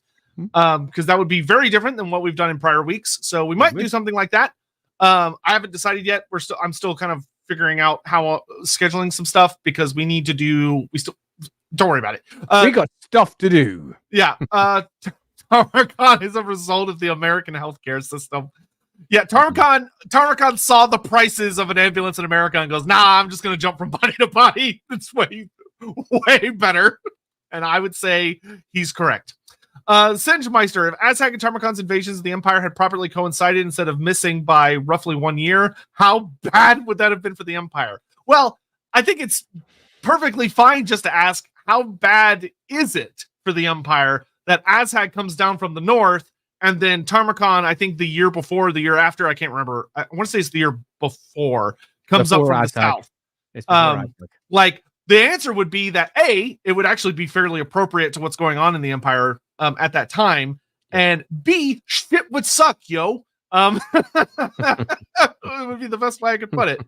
But their stories actually work really, really well together, because they don't meet up. Aztec was stopped a fair bit north of there, and Tarmakhan only made it Nuln, and he actually came up right beneath Nuln. So Tarmakhan, fascinatingly, didn't actually have a huge impact on the Empire as a whole. It really just would have been Wizenland and Nuln that suffered particularly badly from his invasion. But as far as chaos invasions go for the Empire, Tarmakhan was actually stopped really quick. But that's also because he went for like probably one of the most well-defended cities in the entire nation. So there's that. Hammond, prophecy, like fate and luck, is often fickle. Yeah, exactly. Yeah, totally. So, getting back to Tarmakhan's story and just kind of slamming through real fast. Just to note, we're at 22 timing wise, and we've got quite a few other bits to discuss. So yeah, so I'm gonna be moving quick. So yeah, I'm quite happy to sit back. Power on! Yeah, Tarmakhan wins the Battle of Zanbaijin, gets a lot of the horde. He starts making his way south through the Chaos Waste, and at this point, Tarmakhan has started gathering to him various lieutenants. So Kask the Befouled had joined up with Tarmakhan a little bit before that big battle. Kask, to put it very simply, because Kask is not a super deep character, that he is, by Nurgle standards, he is messed up. He is basically someone who has fully, utterly, deeply given himself to Nurgle, to the point where he's quite literally referred to as almost a trinket of the Plague God, to be gifted to individuals who are pleasing the Grandfather, in this case, Tarmakhan. Kask is, by Nurgle, it's worth noting that the name of the Befouled, in his case, is a little unique, because the title was not given to him by his enemies or people that do not understand Nurgle. It was given to him by other worshippers of Nurgle. They know him as the Befouled because of how deeply dedicated he is and what he has given up. Because it notes that his mutation, because he's mortal, like he's human, though by this point I would put that in quotation marks. The first thing that he gave was his flesh, where he became all bloated and nasty and scrabbly and stuff. The second thing he then gave was his voice, where he was so dedicated, he committed his voice to Grandfather Nurgle, and the plague worked its way into his vocal cords and rotted them and ate them away, so that he just has a gaping hole where his lower jaw should be, and he has no vocal cords. And now in Total Warhammer, they let him make this goofy little sound on him, but in reality, he wouldn't really make any sound. He would be completely silent, which would be even more horrifying, to be honest. And then the last thing that he gave was basically his will, or in a way, almost his sentience. Kask is literally just an extension of Nurgle's favor. But he doesn't play a huge role in the story. He was just given like a really nice profile and is acknowledged as Tarmakhan's kind of right hand when it came to matters of warfare. He also introduced the concept of the Rot Beast, which is quite literally just thrown into the book. The Rot Beast, there's no mention of it until you get to the very end in the army list, and it's like, oh yeah, Kask is so horribly mutated and stuff that even the steeds that he and his riders, because he has his own group of riders, which are the Rot Knights, are these horrible creatures that nobody even knows what they originally were. Nobody knows if they were horses originally, or if they were hounds, or if they were something else entirely, but they're so heavily mutated that they have all these cancerous growths, and they are so blessed by Nurgle that should they be cut or wounded in any fashion, pus explodes out of the wound, covers the wound, and it regenerates immediately. So they're really difficult to kill. And it kind of notes that they're these half demonic, half hound creatures that the origin is completely unknown, which is fun. So you have those creatures, and then you also have his other major lieutenant being Sile the Faithless. Sile is a super interesting character. So he is from a tribe known as the Dolgan, which are just another tribe of chaos that lurks up in the really big far north. But Sile the Faithless is called that because everybody fucking hates him. Hates his ass. Because his whole thing is that he is a betrayer. Now, what's unique about Sile is you may be like, oh, okay, well, Sile the Faithless, he's a shaman sorcerer, so he's a really, really powerful wizard, and he's a backstabbing piece of shit. So you might think to yourself, oh, well, obviously he's a worshiper of Tzeentch. No, he's not. Because he betrays even Tzeentch. Because the concept, what's interesting about Sile the Faithless is where a typical Tzeentch follower has a certain pattern they follow when it comes to betrayals, and there's an intricacy, a plot that you're trying to weave, a story you're trying to tell. Sile's thing that's really funny is that the only thing he gives a fuck about is himself. The only thing he cares about is himself, and he's always just trying to get ahead and stay alive, which is surprisingly hard for him because he betrays everybody to constantly advance his own power and to stay ahead of everybody, which leads to incidents where even the Tzeentchians don't like him because he won't commit to that path. He won't walk the path of Tzeentch because he looks at it and he goes, no, that could get in the way of me doing what I want to do. So fuck that. I'm not going to do that. I mean, just in terms of his character, it's very much shown with what he did when he met Tamurkhan. He's like, yep, we're screwed. Hey, Tamurkhan, you're my new best mate. Yeah. He immediately betrays what he was doing and just totally. So everybody hates him. Even though he is from the Dolgan tribe, they have completely cast him out and renounced him, and refused to acknowledge him as part of their people because he betrayed them, being an absolute bastard. He's almost like a dog of war type entity, in that he just joins whoever he feels like. And he has a creature that's referred to as a chaos spawn, though it's more accurately an etheric entity that he's able to like force into flesh. It's not exactly clear what it is. Yeah, Nightmaw. It's treated as a chaos spawn, but the way it acts is very unusual. It uses much of the same rules as chaos spawn, but it's different. Yeah, there's something off about it. Which is cool. Yeah, and he rides a big old war mammoth. The Dolgan tribe actually had mammoths and which having mammoths is pretty high tier for a chaos tribe. And he brings into battle a whole thing of mammoths. But even then, when he saw Tarmakhan, he was like, nah, we're not fighting that. we're joining up with that. I'm not fighting it. And Sile the Faithless is actually one of the few characters who survives the story. He actually gets away alive, if memory serves. I'm pretty sure he does. Yeah, from Tarmakhan's invasion, because he betrays Tarmakhan in the end. Exactly. But and he's actually a very funny character throughout the book because he's constantly trying to betray Tarmakhan, and Tarmakhan knows that he's a faithless wretch. So what Tarmakhan does is he forces Sile the Faithless to be the front guy for the horde. So anytime they need to talk to anybody or like negotiate, Tarmakhan sends Sile the Faithless to deal with it, because he's surprisingly good. He has a silver tongue. Is kind of his gimmick. But so you have him, and he brought with him a lot of various soldiers from various tribes who he forces to serve him because he gets them caught in contracts and stuff, a bunch of mammoths and stuff. And then he gets joined up by a big beastman herd who unfortunately do not make it to the end of the invasion because of Sile the Faithless being an absolute bastard.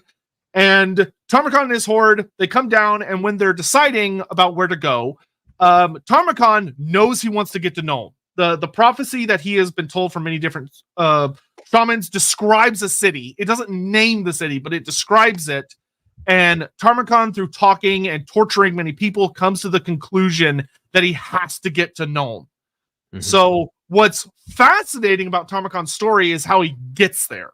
Or how he even knows that Nuln exists. Yeah, it shows what torture will get you. Yeah, totally. But Tarmakhan, amidst discussing with Sayal in particular, comes to the conclusion that he can't get there from the north. Because the problem with Nuln is that it's basically on the southern border of the Empire, or very close. And to fight your way there, you would have to go through, you'd have to do a diagonal across Kislev. the Empire and Kislev to get there, which would be borderline impossible. It's going to be a toughie. So they come to the decision that, okay, let's not do that. Let's go around so that we only have to come up through the north. Now, what Alan did that I fucking love about this book that he certainly didn't have to do was that if this had been written in a typical Warhammer fashion, they would have come from the west. They would have gone to the ocean and they probably would have landed in like Bretonia or something, or near Marienburg or whatever, and then they would have just tried to shove their way to Nuln from there. Instead, Alan goes, I'm going to take us somewhere really exciting. And they go through the Mountains of Morn. So they come down to the mountains, and Alan does a pretty hilarious job of basically being like, okay, I'm going to make sure that in universe, my characters know about the other big characters from the army books. So like Tarmakhan and his horde, they know who Grease's Goldtooth is. And they know that they probably don't want to fight Grease's Goldtooth. Because if they do, the whole ogre kingdoms are going to show up. And it's going to be bad. Grease's is going to kick the shit out of them. Because at the end of the day, they are not replenishing troops very well as they're moving through all of these areas. Once they leave the Chaos Waste, it's kind of a war of attrition to try and get to where they want to go. So they avoid Greasus by staying further east of him until they get down to one of the mountain passes where they can shoot west to then get to the Chaos Dwarfs. Because they need the help of the Chaos Dwarfs. Tamurkhan, who is a big Chaos Lord, knows that when Chaos Lords tend to invade parts of the old world, the Chaos Dwarfs play a really key role. Obviously, in 8th edition, we have our Hell Cannons, right? Hell Cannons are crewed by Chaos Dwarfs. They're made by Chaos Dwarfs. It's very well established in the lore that a lot of the various war machines, armor, and weapons of the Hordes of Chaos are bought from the Chaos Dwarfs. So Tarmakhan wants to get the Dawizar on his side. He wants to bargain with them to get what he needs to crack open the city of Nuln. Which goes to Tarmakhan is a relatively intelligent individual. Like, he's very noted as being arrogant as hell, but he knows what he needs in order to break Nuln. And so I find his direction actually super fascinating, because if you take a look at the long path that he takes, it's really far. Yeah. Something that we often forget with the Warhammer world is that it's bigger than the real world. Now, that writers sometimes forget this also, but that's by the by. It's huge. It's a really, really big place. It takes him years. Let's just ground this into some context so you can get an idea of what he's pretty much in what his endeavor was. He starts off at not far away from the North Pole. He drops down into Siberia, moves his way all the way across Russia, passes through into Europe, goes all the way down to Greece. From Greece, he passes through into the south of Europe, and then pushes his way up into the heart of Europe. That is the equivalent of the distance he's covered, but bigger, because the Warhammer world is bigger than the real world. Way bigger. He goes forever. So you can see why the issue of attrition is absolutely core to the issues that he faces. Now, one of the great joys of Nurgle is that, you get a lovely check at just how much he's going to be covering on the map there. Yeah, he goes way east before he goes south. Yeah, one of the great joys of Nurgle, if you wish to view it as a joy, is that it's an infection, is that it's a plague, is that this is a great horde that, say, unlike greenskins, which is gathering greenskins as it goes, as they all pop up from various caves and their individual tribes gather together in a pool underneath the banner of an individual warlord. This is something that effectively does what it can to infect those around it and bring some of them into the force itself. You got to remember all these nurglings and horrible things, these demonic manifestations, they are all representing diseases which are being spread as they go. Effectively, imagine it like a giant slug. So the slug starts at the north and it leaves a trail of slime and horror wherever it goes. And from that trail comes more who may or may not move into the primary force at the front. But in the end, they have to fight their way across half the world. This is not a small endeavor. What is taken on by Tamurkhan here is quite simply a fool's errand that is almost certain to end in everybody's death, but he doesn't care because of the outcome that he's going for. He's fully aware of the dangers involved. He's fully aware of the horror that he is going to have to face to get there, but he has such a single-minded certainty that this is what's going to achieve demonhood for him. He will ascend and sit beside the gods in the realm of chaos, that he powers down with this. Now, you could, if you were looking at this from the position of someone who's perhaps not entirely insane, which I'm going to argue might not be a good argument, but regardless, from someone who isn't entirely insane, this is a plan that has clearly been going on within his mind for potentially decades, if not longer. So to answer my earlier question of how the hell does he know about Nuln? Because he's been planning this for a long time. How does he know about all the ogres? How does he know about the Chaos Dwarves? Why are the Chaos Dwarves a pit stop in his round the world tour? Because he has planned this for a very, very long time. He intends to ascend. This is his moment, his perfect moment.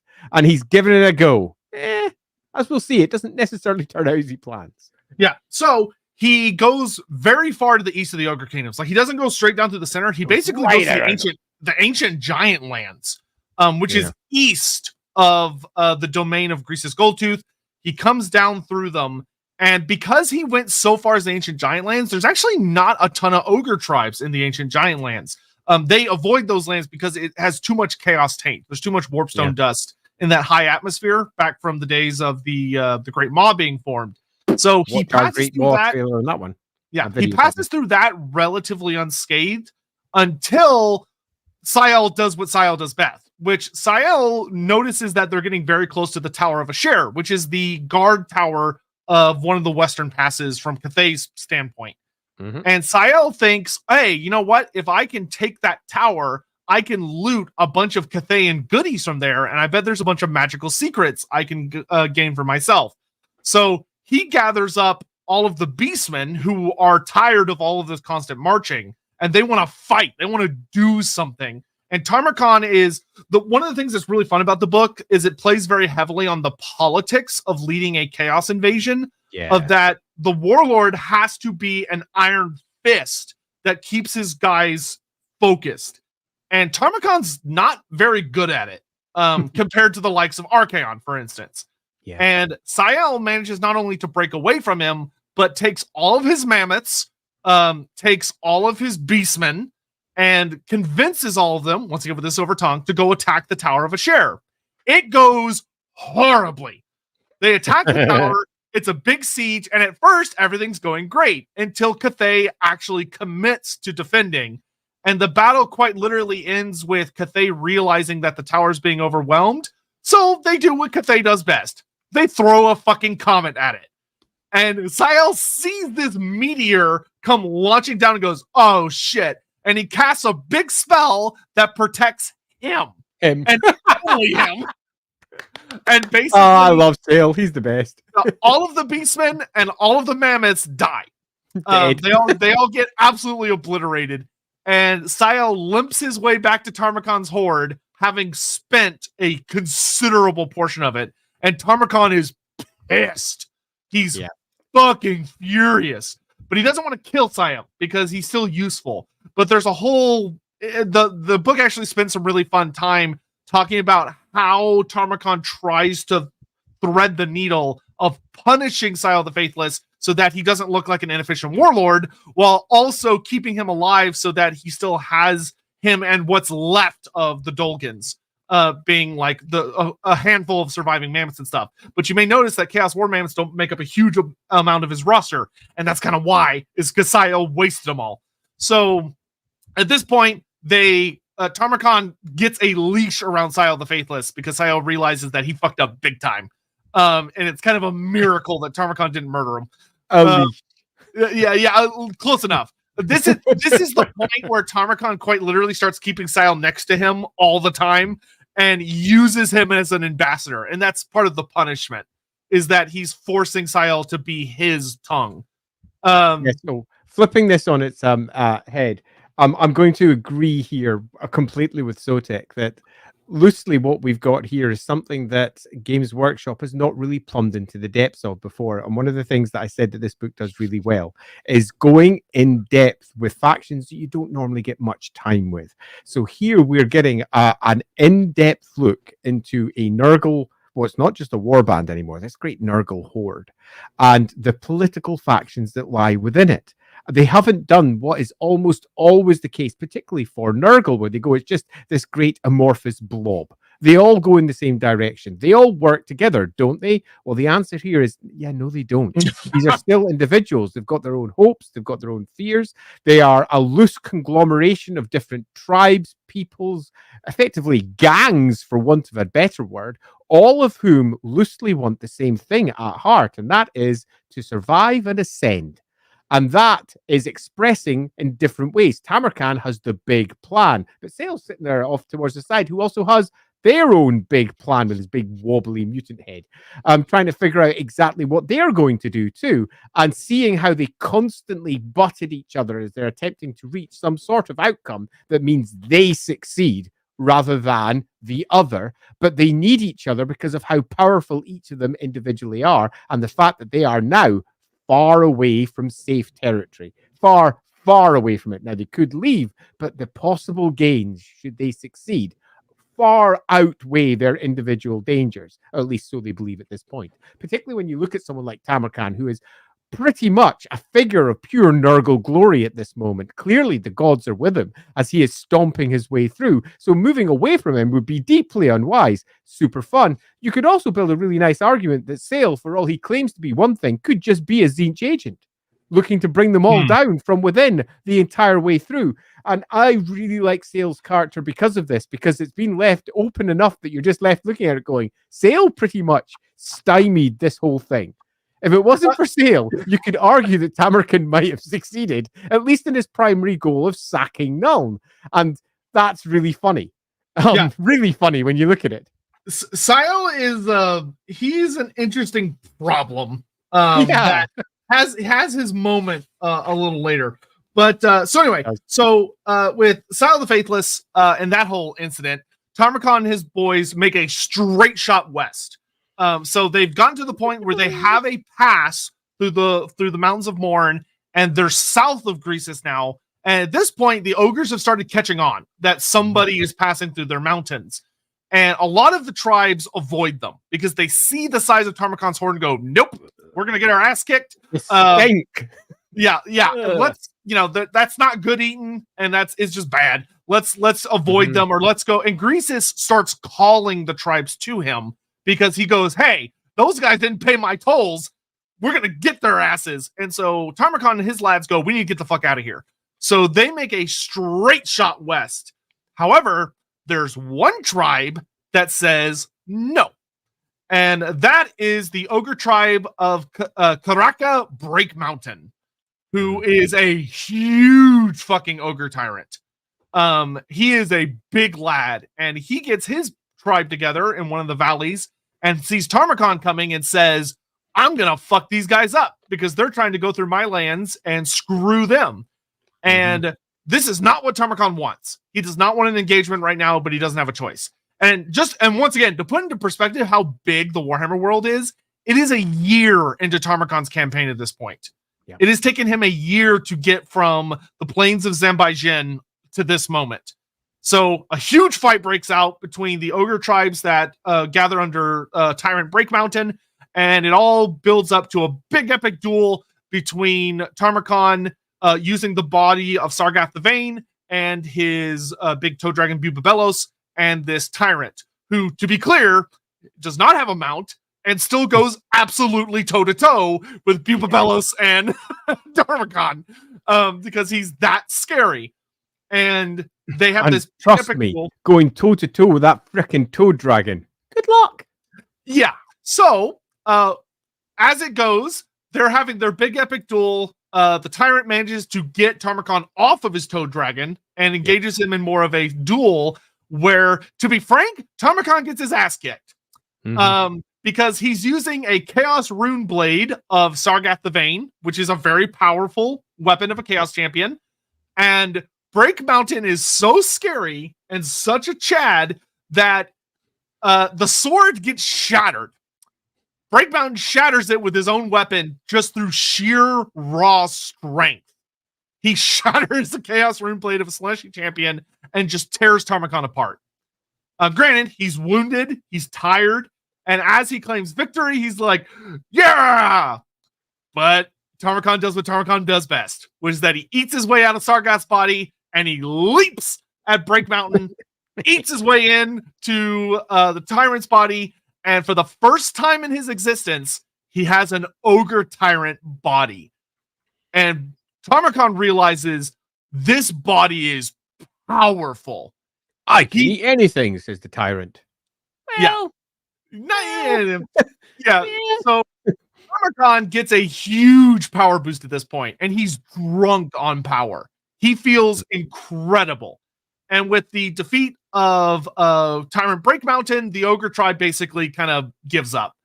And Tamurkhan takes most of them captive, but they agree to sign up with him relatively easily because ogres don't mind the forces of chaos like a lot of other factions do. Yep. They're fully willing to sign up so long as it means they get to eat and they get to fight. And Tarmakhan says, you know what? Y'all can feast on the corpses. That's my gift to you. So they do. This does not go well for them.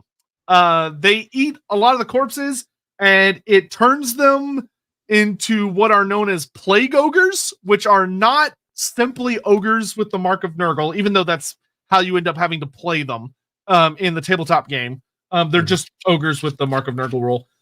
They essentially kind of start to melt. Disgusting. Yeah, they turn into something that is truly, absolutely. I'm trying to pull up the art for it. It's a really famous piece of art for just how disgusting it is. Yeah, they're properly horrible. But yeah, they just full on melt and turn into these big. Oh, here's some of them. This guy's actually a little more put together, but it'll do. So it'll do. So they start to mutate and fall apart and grow horns and a bunch of other stuff. And once again, the artwork in this book is incredible. Like here's really good. There's artwork of Tamurkhan fighting Break Mountain. Yeah. Which is just absolutely fantastic. But so the ogres start getting infested with the plagues of Nurgle and turn into big, ugly, horrible things. And they just join up with his horde. So now he got a whole bunch of ogres, which helped fix the problem that Sael inflicted on them by killing all their beastmen. Mm-hmm. So they make their way. You lose some. Yeah, they make their way into the Darklands where they encounter the forces of the Chaos Dwarfs. The forces of the Black Fortress, which has been designed as to defend the eastern passes from the mountains of the Ogre Kingdoms and make sure nobody comes into Chaos Dwarf territory and screws with them in ways they don't want to be screwed with. And given where we are, I suggest that we move over to our super chats. Yes. All right. So, oh, wow. Thank you very much, Zara. That's very generous of you. We've been trying to reach you concerning your Ogre's extended warranty. You should have received a notice in the mail about your Ogre's extended warranty. Since we've not gotten a response, we're giving you a final courtesy call before it dies. Yeah, that's actually a very accurate portrayal of what's going to happen to Tarmakhan. Yeah. Love the content, lads. Not exactly sure of the time when Tammy's story occurs, but do you think there's a connection between Nuln being where they end up and that being the former seat of power for Magnus the Pious? I think that's a super interesting question, and it's not really properly explored, particularly given you've got to remember before this, Nuln has also been sacked by Grom the Paunch, but not more than around about, how much earlier? We're talking about years? About 100 years? I think it's about 100. About 100 years earlier, it's already been sacked by Grom the Paunch. So we're not talking about a city that hasn't had to rebuild and hasn't been the target of an external campaign before. So we don't really have a very strong answer for that. And I'm not sure if we're ever going to get one because given the Nuln lore that we have, and there's a lot of it, none of it really suggests that there is anything particularly important in terms of the greater overall. This city is important because it holds something that is integral to the gods. No, it's just a really important city in the Empire. Unlike, say, for example, Middenheim, which is absolutely integral, not just to the empire and how it got to become what it is, but also in external forces that are looking to take it down for what it means both spiritually and what it contains.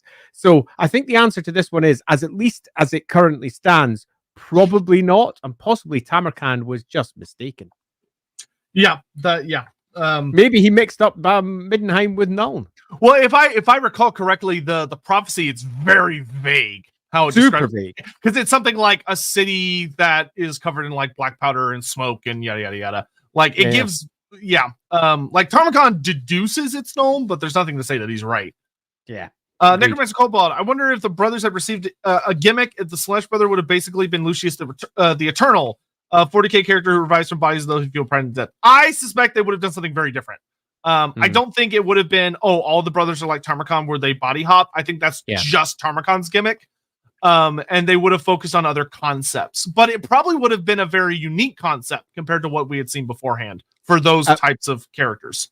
Yeah, I actually can't agree more with what's said there, because this book really does make its own thing. This book doesn't feel like they're taking ideas from 40k and then bringing them into Warhammer, repurposing them and telling a new tale. Pardon me.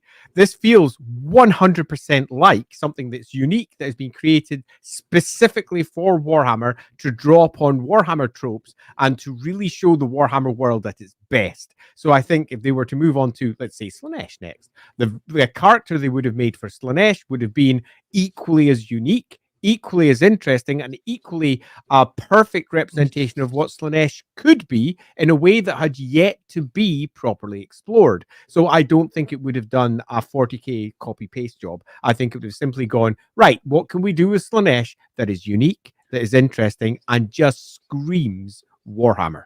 Yeah, I would wager that probably the shared gimmick between the brothers is they all would have been relatively heavily mutated.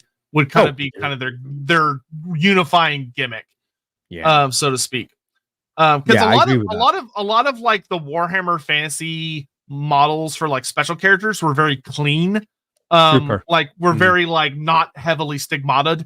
And I think the Tarmakhan books would have very much expressed or the Throne of Chaos books would have thrown in the face of that.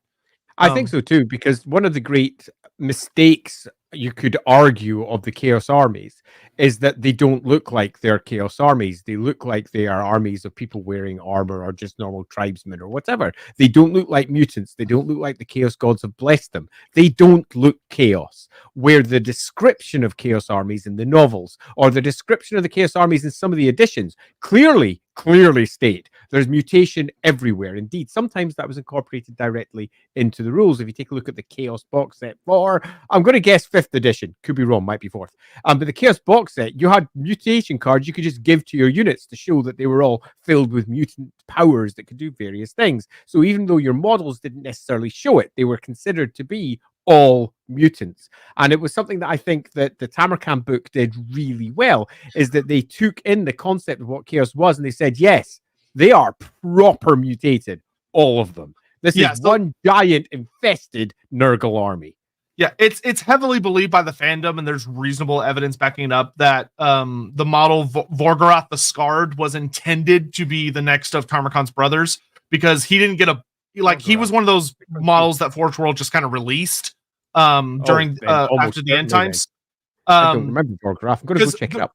Yeah, which if you look at his model in detail, you can see that he is horrifically mutated. Like his flesh from his face is like melding into his shoulder, and he's covered in horrible scars and all this other stuff. And he rides on a big dragon that's got all sorts of horrible mutations. So like it's very likely that the Khorne book was next, and that he was probably Tarmakhan's Khorne brother. But unfortunately his book didn't get released, so they just put him out by himself because they had the model done.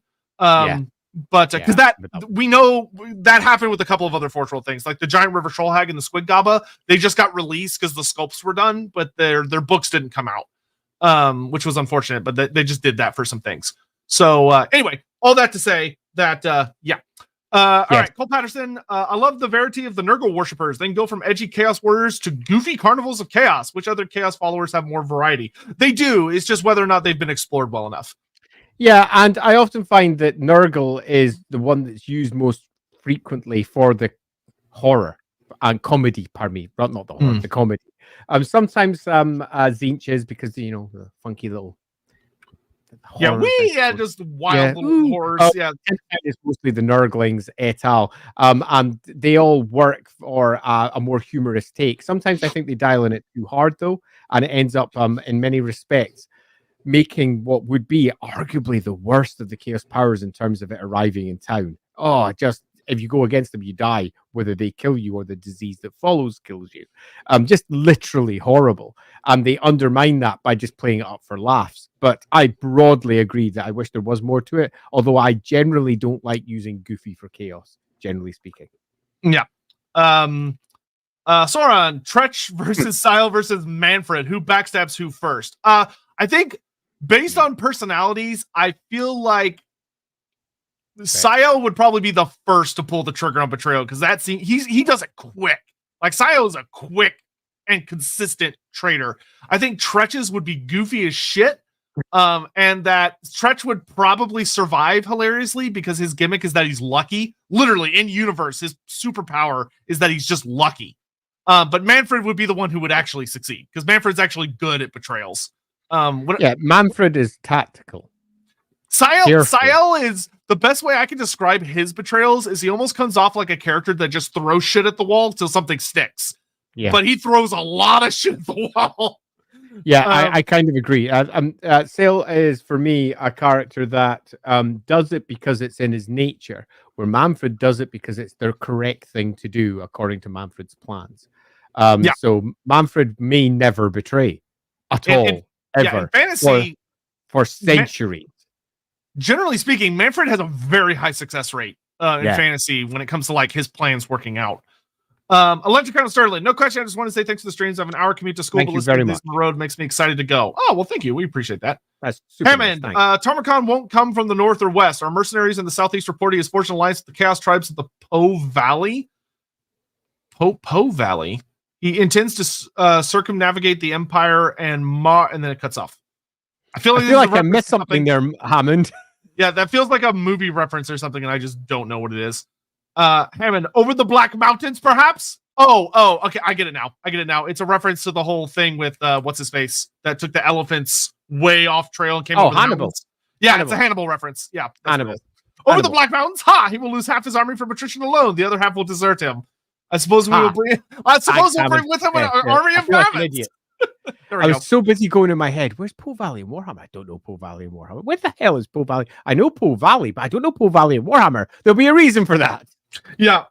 So anyway, Tarmakhan's horde, once again, just speeding through. They also got a whole bunch of giants because there are giants all over, obviously, the ancient giant lands. Yeah. So they capture a ton of giants in a pretty horrific piece of art that I love very much that shows the giants being captured. Which just kind of shows how tortured their existence is, which is actually really depressing. But it looks like a scene out of Attack on Titan, which is kind of cool. But anyway, so Tarmakhan, they go west and they run to the Chaos Dwarfs. And they're very loud about their arrival. And the Chaos Dwarfs are led by Drazoth the Ashen, who sees an opportunity here. He has been exiled and trapped for a long time at the Black Fortress because he basically got kicked out by his master, Astragoth Ironhand, because he was growing too powerful, and Astragoth saw him as a potential threat. So Astragoth exiled him to the Black Fortress, where he has been building up power. And this ends up building up to an incident where he sees Tarmakhan's horde coming, and he has to decide what to do. Because according to, technically the rules he technically has to follow, he's supposed to fight them. But he sees opportunity to sell to them. But Chaos Dwarfs value power, not weakness.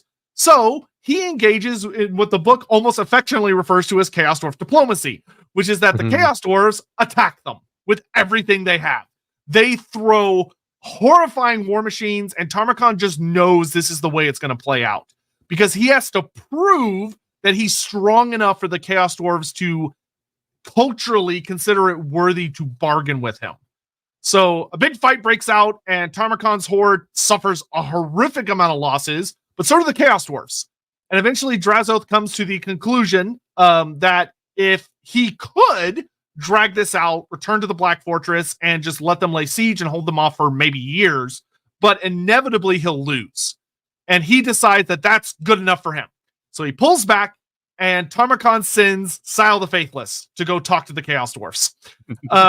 Which, he very well could die doing this, and Sile knows this and does not want to be sent, but he gets sent because of his earlier fuck up. So he arrives and he talks to Drazoth the Ashen, who there's a really funny note that as they're bargaining, there comes a point fairly early in the meeting where Drazoth in his head has been like, okay, yeah, I'm going to do this. I'm going to commit a bunch of forces. I'm going to sign up. But he has an internal note that due to Chaos Dwarf cultural rules, he has to make the exchange as agonizing and painful as possible. So he drags it out for days just to make Sile as irritated and uncomfortable as he possibly can, which is just fucking hilarious. Of that, like within 2 minutes, he was like, oh yeah, we're going to commit to Tarmakhan's horde. But he doesn't say it for days. Yep. Perfect. Love it.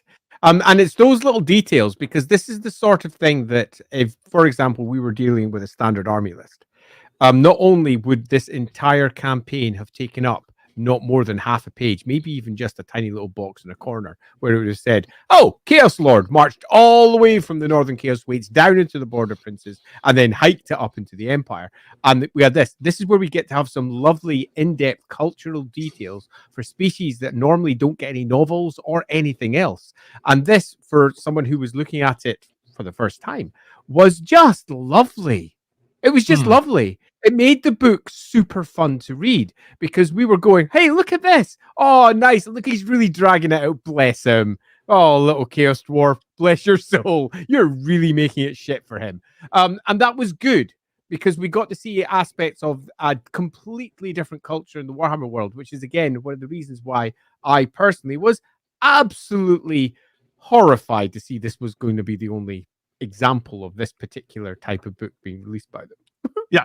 But speaking of dragging on, one of the tenets to Drazoth's deal is that he needs Tarmakhan's help with something, which is that they have a dragon problem. And it's not just a dragon, it's a fucking nightmare dragon. Literally, that's the classification she is.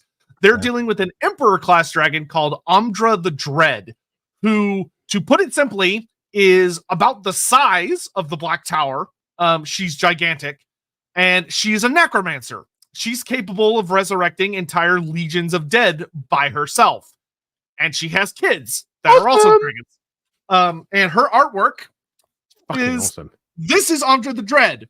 And for perspective, all this little stuff here, that's Tarmakhan's army. Yeah. And that's how big she is. And this is something that the Warhammer game itself does terribly. Because obviously they want to make a miniature for everything. So they bring out their big dragon. They say, this is the big dragon that has been in this forest for the last 4,000 years. Look at the little elves that are riding it. And you look at the dragon and you're like, wow, this dragon is not very big. And then they say, oh, but there are bigger dragons, but not here. And then you read the background. You're like, wait a minute. It gives the suggestion here that some dragons are properly huge. Like, I mean, huge. Like the size of villages, huge. Like possibly bigger, huge. Is that the case or is it not? And then this book comes along and says, yep, it is. It definitely is. Yeah. 100% is. And I remember reading that again and going, wow, why didn't they do this in Warmaster? Yeah, so Omdra is so big that it's basically her versus everybody. And Tamurkhan and the Chaos Dwarfs teaming up managed to wound her enough that she goes, you know what, fuck this. And she retreats back to her lair beneath the Darklands. They don't kill her, because the book quite frankly says it's virtually impossible for them to kill her. She's too big. But they can at least hurt her and cause her to retreat. So she does. And for the Chaos Dwarfs, that's good enough. So they give Tarmakhan the Black Cleaver, his really big axe. It's a demon forged axe gifted to him by the Chaos Dwarfs as part of their deal. And they go off west. And they, so this is where he gathers up all of the Chaos Dwarfs to his side. So now his army is a horde of a tiny little amount of beastmen, plus a shitload of Chaos Dwarfs, a shitload of hobgoblins, a whole bunch of ogres, and then a bunch of warriors of chaos and various tribes of chaos that are so kind of your Norscan-esque equivalents. It's a proper chaos horde with many different combined elements. And they push west aggressively until they get to the World's Edge Mountains, where the dwarfs see them and go, uh-oh. And the dwarfs seal the holds and prepare for defense, prepare for siege, because they think they're about to be attacked. And much to the dwarfs' genuine shock and surprise, they're bypassed pretty much completely. Like I think a couple of small outposts and mines get obliterated by the Chaos Dwarfs, who do it just to be assholes. But for the most part, just completely ignore them and keep going. And they go into the Border Princes, who have a horrible time. A horrible time. Yeah. The Border Princes get obliterated by Tarmakhan, because the whole thing about the Chaos Dwarfs is that as part of his deal, Tarmakhan has to agree to allow Drazhoth the Ashen to A, test his war machines to his heart's content on anyone they come across, and B, basically give him a large amount of the captives. So anyone that's captured will be given over to the Chaos Dwarfs, who will chain them all together and send them walking back to Zarnagra, or the Black Tower, the Black Fortress, as slaves to empower Drazhoth further. And for those that want a happy ending for this story, Drazhoth not only gets away alive, he captures a nightmarish amount of slaves. A ton of people get captured by the Chaos Dwarfs. So they push west across the Border Princes. This is where we meet some other characters who we're not really going to talk about, like Leopold the Black, who is also a treacherous son of a bitch. But despite the fact that because I really like him. Yeah, because he's such a treacherous bastard, he actually escapes from Tarmakhan's horde and brings word of warning to Nuln about what's coming. Yeah, so the Chaos, now, once again, the hordes of Chaos do something very unexpected, because a lot of people, the Empire, expect them, because the dwarves are sending warning, the Border Princes are sending warning, the Empire expects Tarmakhan's horde to come up through Blackfire Pass. They don't. They keep going west, because the Chaos Dwarfs have some old records that they've maintained from prior invasions, and also potentially some old knowledge of being dwarfs, that tell them that there's another pass, a much not well-known pass. And so they keep going west and end up cutting up through the Black Mountains through a pass that basically nobody but the dwarves know is even there. Yeah, because there's a well-known famous pass up there, was it Wintertooth? Winter's Teeth. Winter's Teeth Pass. But they go up to the side of that.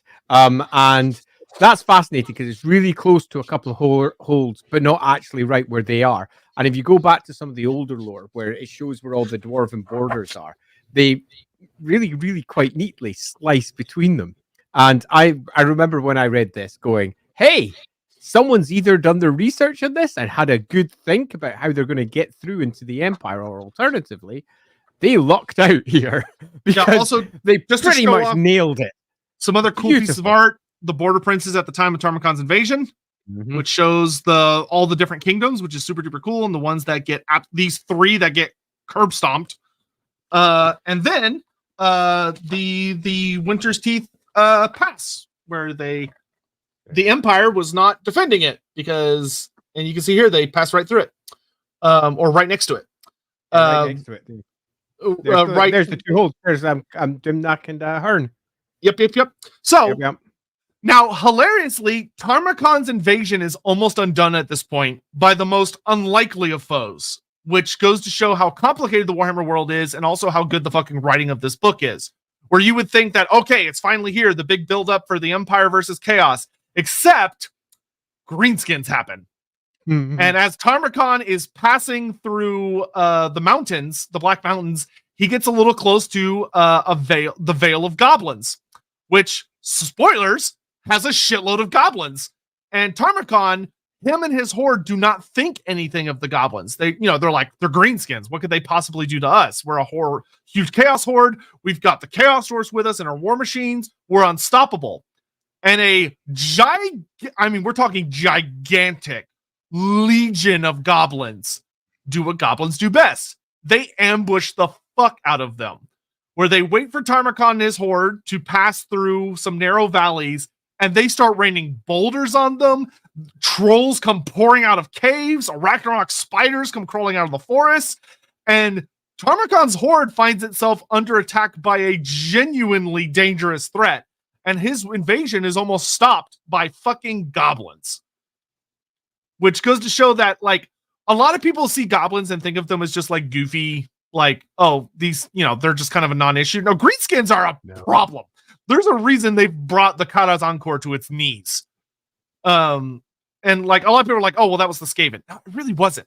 Like, the Skaven took advantage of several situations, but the main antagonist of the old world for most of its history is the Greenskins. I mean, in many respects, they were called the Goblin Wars for a reason.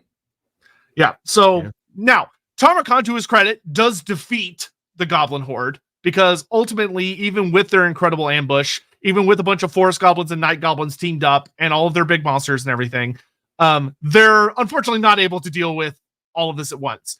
Though there are some really fun notes about the arrogance of Tarmakhan and Sile the Faithless, and especially Drazoth the Ashen, who are genuinely upset at the losses they take from this attack, because they consider themselves so above Greenskins that when it's a bunch of mere gobos that actually destroy some of Drazoth's vaunted war machines and destroy a lot of important aspects of Tarmakhan's horde, they're genuinely very frustrated by it, especially because the goblins basically aren't able to be properly punished. They're able to retreat down into their caves, and Tarmakhan's horde briefly considers following them before Tarmakhan seizes control of his horde and says, no, we're going north, and forces them to keep moving, which is great storytelling. It's just super fun. This is how Greenskins hilariously save the old world more often than you would think, is that they cause the forces of chaos and the forces of the undead and other big threats like that to be diverted very heavily because there's such a problem. Yeah, I mean, if you just take a look at the Empire's borders are largely mountains, and these mountains are largely populated by greenskins and worse. And the number of times when it's not greenskins that are the threat, that it's something else that they have to get through this great barrier of green is significant. There's a reason the Empire has lasted for so long, and that's because it's kind of protected. And the greenskins that do make their way down into the Empire, as and when that does occur, because that's expected, the Empire is entirely defended for that moment. Meaning that not only do the greenskins provide a barrier, they also kind of train up the Empire for when something gets through this greenskin barrier, because the greenskins are constantly probing and pushing at their defenses. So it is worth noting that the greenskins, for all they are one of the great enemies of the Empire, they're also arguably the reason that the Empire still exists at all. Yeah. So Tarmakhan's horde has finally made it to the Empire. They finally arrived in Wizenland, or at least very close to Wizenland, to make their way up to Wizenland very briefly.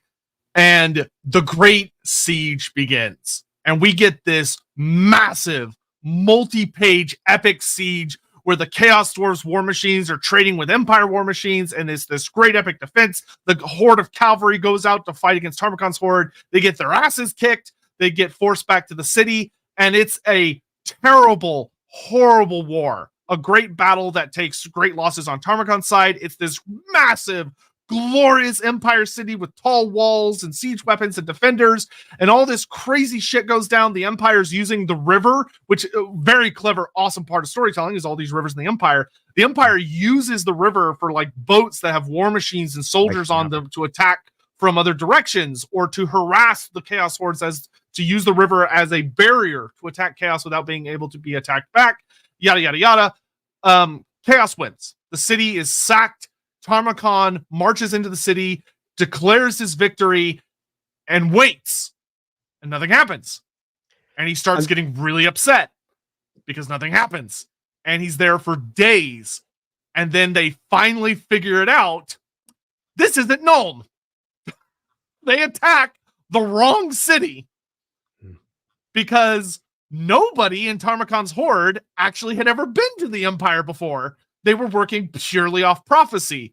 And Tarmakhan obliterates this city thinking that it's Nuln and declares ultimate victory, only to realize after literal days of sitting there, not understanding why he's not a demon prince and getting incredibly angry, that he's at the wrong fucking city, which is hysterical. And also very accurate to what, because they see this city and all of them are like, this must be Nuln. Look how tall the walls are. Look how glorious it is. Look how many defenders there are. This has to be it. So this is an important detail that many fans of Warhammer Fantasy Roleplay 4 missed. Because the writers of Warhammer... it's the Pfeildorf is the city that they just plow into the ground. Okay, so Pfeildorf is traditionally the capital down in south for Sudanland, but it got sacked And when the capital was mentioned inside one of the roleplay books in the archives, they completely messed up after I left and went, "Oh no, Pfeildorf's still the capital. It's still doing." No, it's been sacked.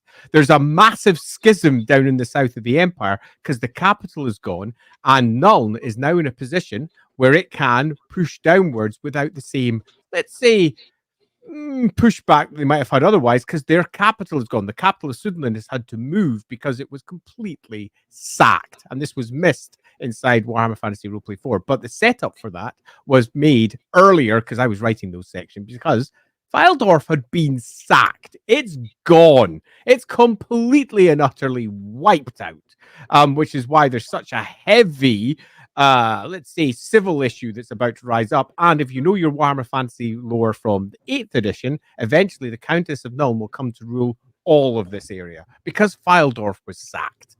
And Wissenberg, which would have been the natural next place as the capital of Wissenland, eventually becomes her capital outside. But Pfeildorf is sacked. Sudenland gets minced because of this, and eventually will be completely absorbed into Wissenland, with the Countess leading all of it from Nuln.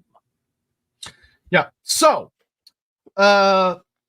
this leads to a couple of really interesting moments of that. Tarmakhan, when he realizes he attacks the wrong place, loses his shit. Because he's expended a lot of his legion. Like Pfeildorf put up a hell of a fight. Like it was not like a little town. Like it was a big city. And it put up a hell of a fight. But Tarmakhan is so infuriated that he has it razed to the ground. He commands the Chaos Force to quite literally just level the city. And they do.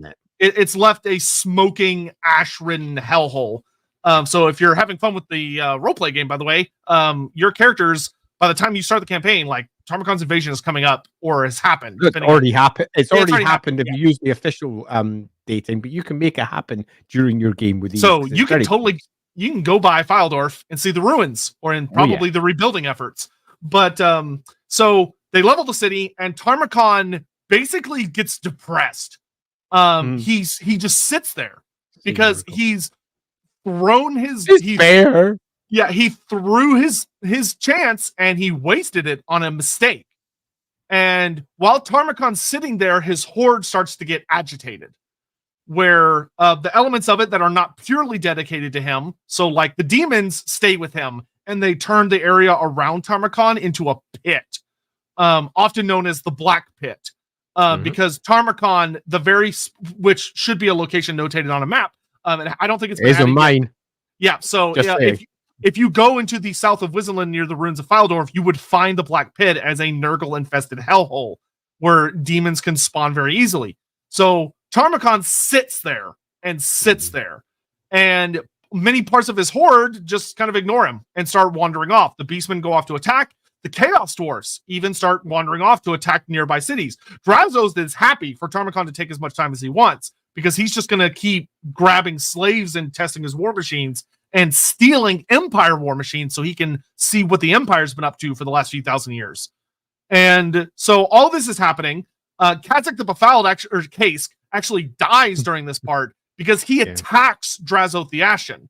Kask leads his army against the Chaos Dwarfs because they're not following Tarmakhan's orders. They're doing their own thing and are essentially kind of abandoning him. So Kask leads the cavalry of Tarmakhan's horde against the Chaos Dwarfs and gets destroyed. And he dies, and so do all of the Rot Riders, or the Rot Knights. So the Chaos Dwarfs actually destroy a notable portion of Tarmakhan's horde during this because there's just infighting because Tarmakhan isn't controlling his horde. Yep. And meanwhile, news has gone north to the city of Nuln, where basically a writer shows up and details to them what exactly happened. And Elspeth von Draken, who we'll talk more about next week, and we'll talk more about Nuln next week, they're able to see it's not just rumors of a horde.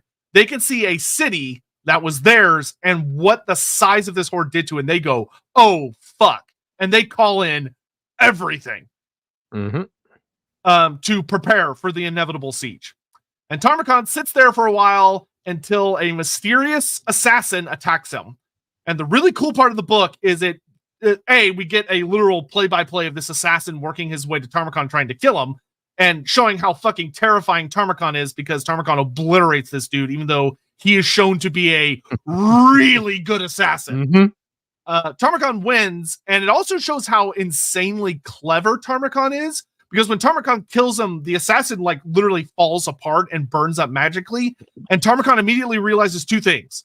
The assassin was undead, he was not alive, and because of the way he had been enchanted, his soul, or what would work for a soul for him, was utterly destroyed when he died. So Tarmakhan can't figure out who sent him. Was it the Empire? Was it Sile the Faithless? Was it the Chaos Dwarfs? The book never tells you. It never reveals who actually sent the assassin. But this assassination attempt pisses off Tarmakhan enough that he moves. He gets back into motion. And the other key thing that shows up in this point in the story is ultimately what ruins Tarmakhan, which is that because he had sat for a while, and it's also taken him years to get to this point, his body is falling apart. Yeah. Tarmakhan normally changes body like several times a year, generally speaking. During the campaign into the Ogre Kingdoms, he waited a whole year before he took over the Tyrant's body. At this point, he had waited for years, and his body had degraded to such a point he could no longer talk. It mentions that Tarmakhan gives a speech to his horde about how the time has come to attack Nuln. Nobody understands what he says. Like, they get the gist of what he's saying because of how much he's yelling, but there's no transcript of his speech because literally no one can understand him because he's no longer capable of speech. Because Tarmakhan likes how strong this body is so much that he's unwilling to leave it for a mere human vessel. And I think that's great because it also speaks to the hubris that he has. It's just a lovely piece of storytelling. But beyond that, to move back to the assassination, just so we add a little extra point. I'm hearing myself, by the way. So I think your mic is definitely doing something there. Oh, I don't anymore. So as I was saying, the assassin was not detailed. And I think that is a core component of the storytelling that the books were going to have. Because when you're a decent writer, you don't drop these things without any intention of answering them at a later point. This was clearly one of the setup points that were going to be used later in other books, suggesting that most likely one of his brothers tried to kill him. And I think that is a perfect outcome for this particular setup. That doesn't mean that in your version, you couldn't say, well, no, it's the Grey College. In my version, the Grey College sent in one of their knife men to try and take him out. Or it was someone else who sent them in and tried to take him out. Oh, this is the assassin, by the way. Like, he's literally breaking, like, he's multiple places simultaneously and is burning with magic. Like, he's a very weird assassin. His Zinchi brother is clearly in on this one.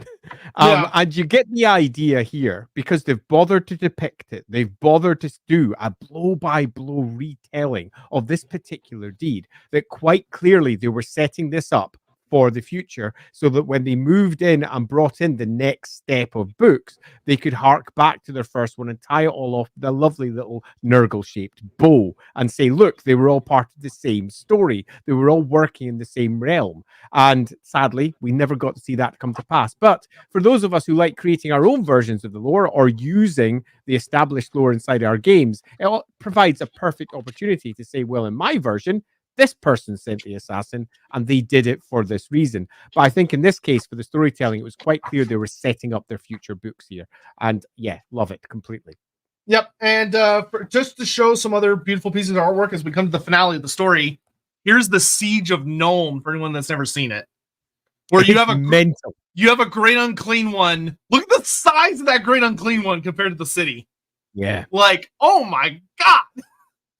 Yeah, I remember seeing that double page spread for the first time. I was also relatively pleased with it because, unlike many other depictions of Nuln, if that one wasn't Nuln, they bothered to show the height because Nuln it's the big Nuln one. I couldn't remember where it was in the book. They bothered to show the height of the city as well because Nuln is built around a big hill to the northern sort of eastern component of it.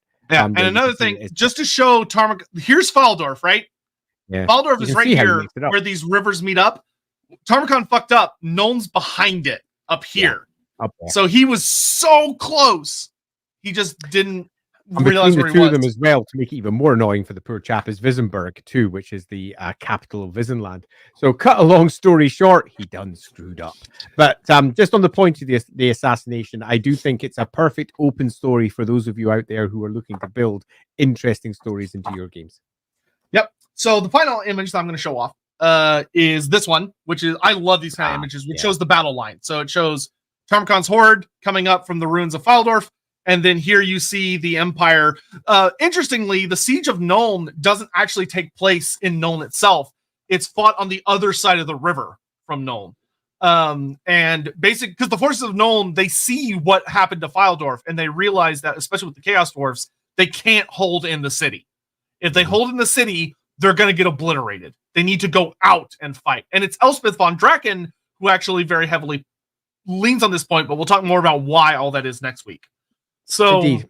It's quite good for those of you who know your Nuln lore as well, because the direction that they come in, without them being fully aware of it, is directly into the militarized part of Nuln, which is the bottom right-hand quadrant of it, which is basically one enormous barracks for the state armies of Nuln and the various mercenary companies that they hire in. So it was pretty much the worst place that he could have arrived at to try and invade the city. He'd been far better on the other side of the River Aver, but he wasn't. Or alternatively, on the other side of the River Reich, but he wasn't. So he just slammed into the toughest place to take, and also they were prepared for him. So sadly, poor Tamurkhan's plan was sort of doomed. But as we discussed, we'll discuss that one next week, the whole takedown. Let's just say that Tamurkhan doesn't really survive this one. Do we want to discuss? Yeah, we should probably say how the poor chap dies. Yeah, because that's a super important part of this tale. Yeah, we'll focus more on the specifics of the final battle itself next week, because it's more about the Empire's preparation for Tarmakhan. It really is. But what it ultimately boils down to is that, to give her full credit, Elspeth von Draken knows Tarmakhan's gimmick, and she uses it against him. Yeah. Where she talks to Theodor Bruckner, who is the judicial champion and personal hand of judgment of Countess Emanuel von Leibwitz herself, and he is a monster. Big guy.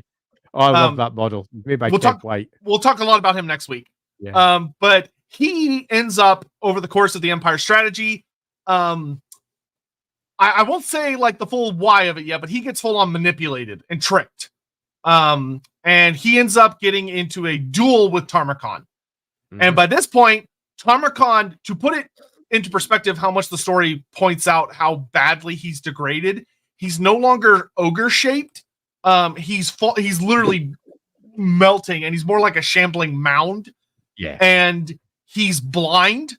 The body is blind, so he's not able to use sight as well. He has to use other senses to fight. He can't talk. And he's significantly weaker and slower than he normally would be. He's not at the height of his power at all. He's very, very weak. And because of this, Bruckner is able to go toe-to-toe with him. Because if he had been at the height of his strength, like a year prior, Tarmakhan, to put it bluntly, would have bodied Bruckner. I think so. Easily. And so they have this big epic duel, but Bruckner is victorious. He cuts down the tyrant body and defeats Tarmakhan, but like we've seen 2 other times, it's a reoccurring story beat, which is very good writing. So we get this reoccurring story beat. Tarmakhan does what he always does. He eats his way out of the ogre's body, and he jumps at Bruckner. And Bruckner, just a man like anybody else, falls for it just like everybody else did. And Tarmakhan kills him and starts eating his way inside of him. But because of what we'll talk about next week, I'm not going to get too into it this week, something very unexpected happens, which is that there was a trap. And Bruckner blows up. He turns out he was a bomb all along. And something on his body, which we'll detail next week, explodes into pure death magic. Pure amethyst fire. So, like, imagine the concept, right, of like when fire burns so hot, it burns like blue or whatever. Now, imagine in Warhammer, basically a death wizard creating the concept of an explosion that is made of pure Shyish. And Tarmakhan, who is Nurgle, which is essentially the essence of life in many ways, he's not just killed, he's incinerated. Yep. Tarmakhan is reduced to literal ash, and thus falls, frankly, outside of some end times bullshit, one of Nurgle's greatest mortal champions to ever live. Yep, agreed. The end for Tamurkhan, I thought, was beautiful. It showed that the good guys, for want of a better description, were using their brains.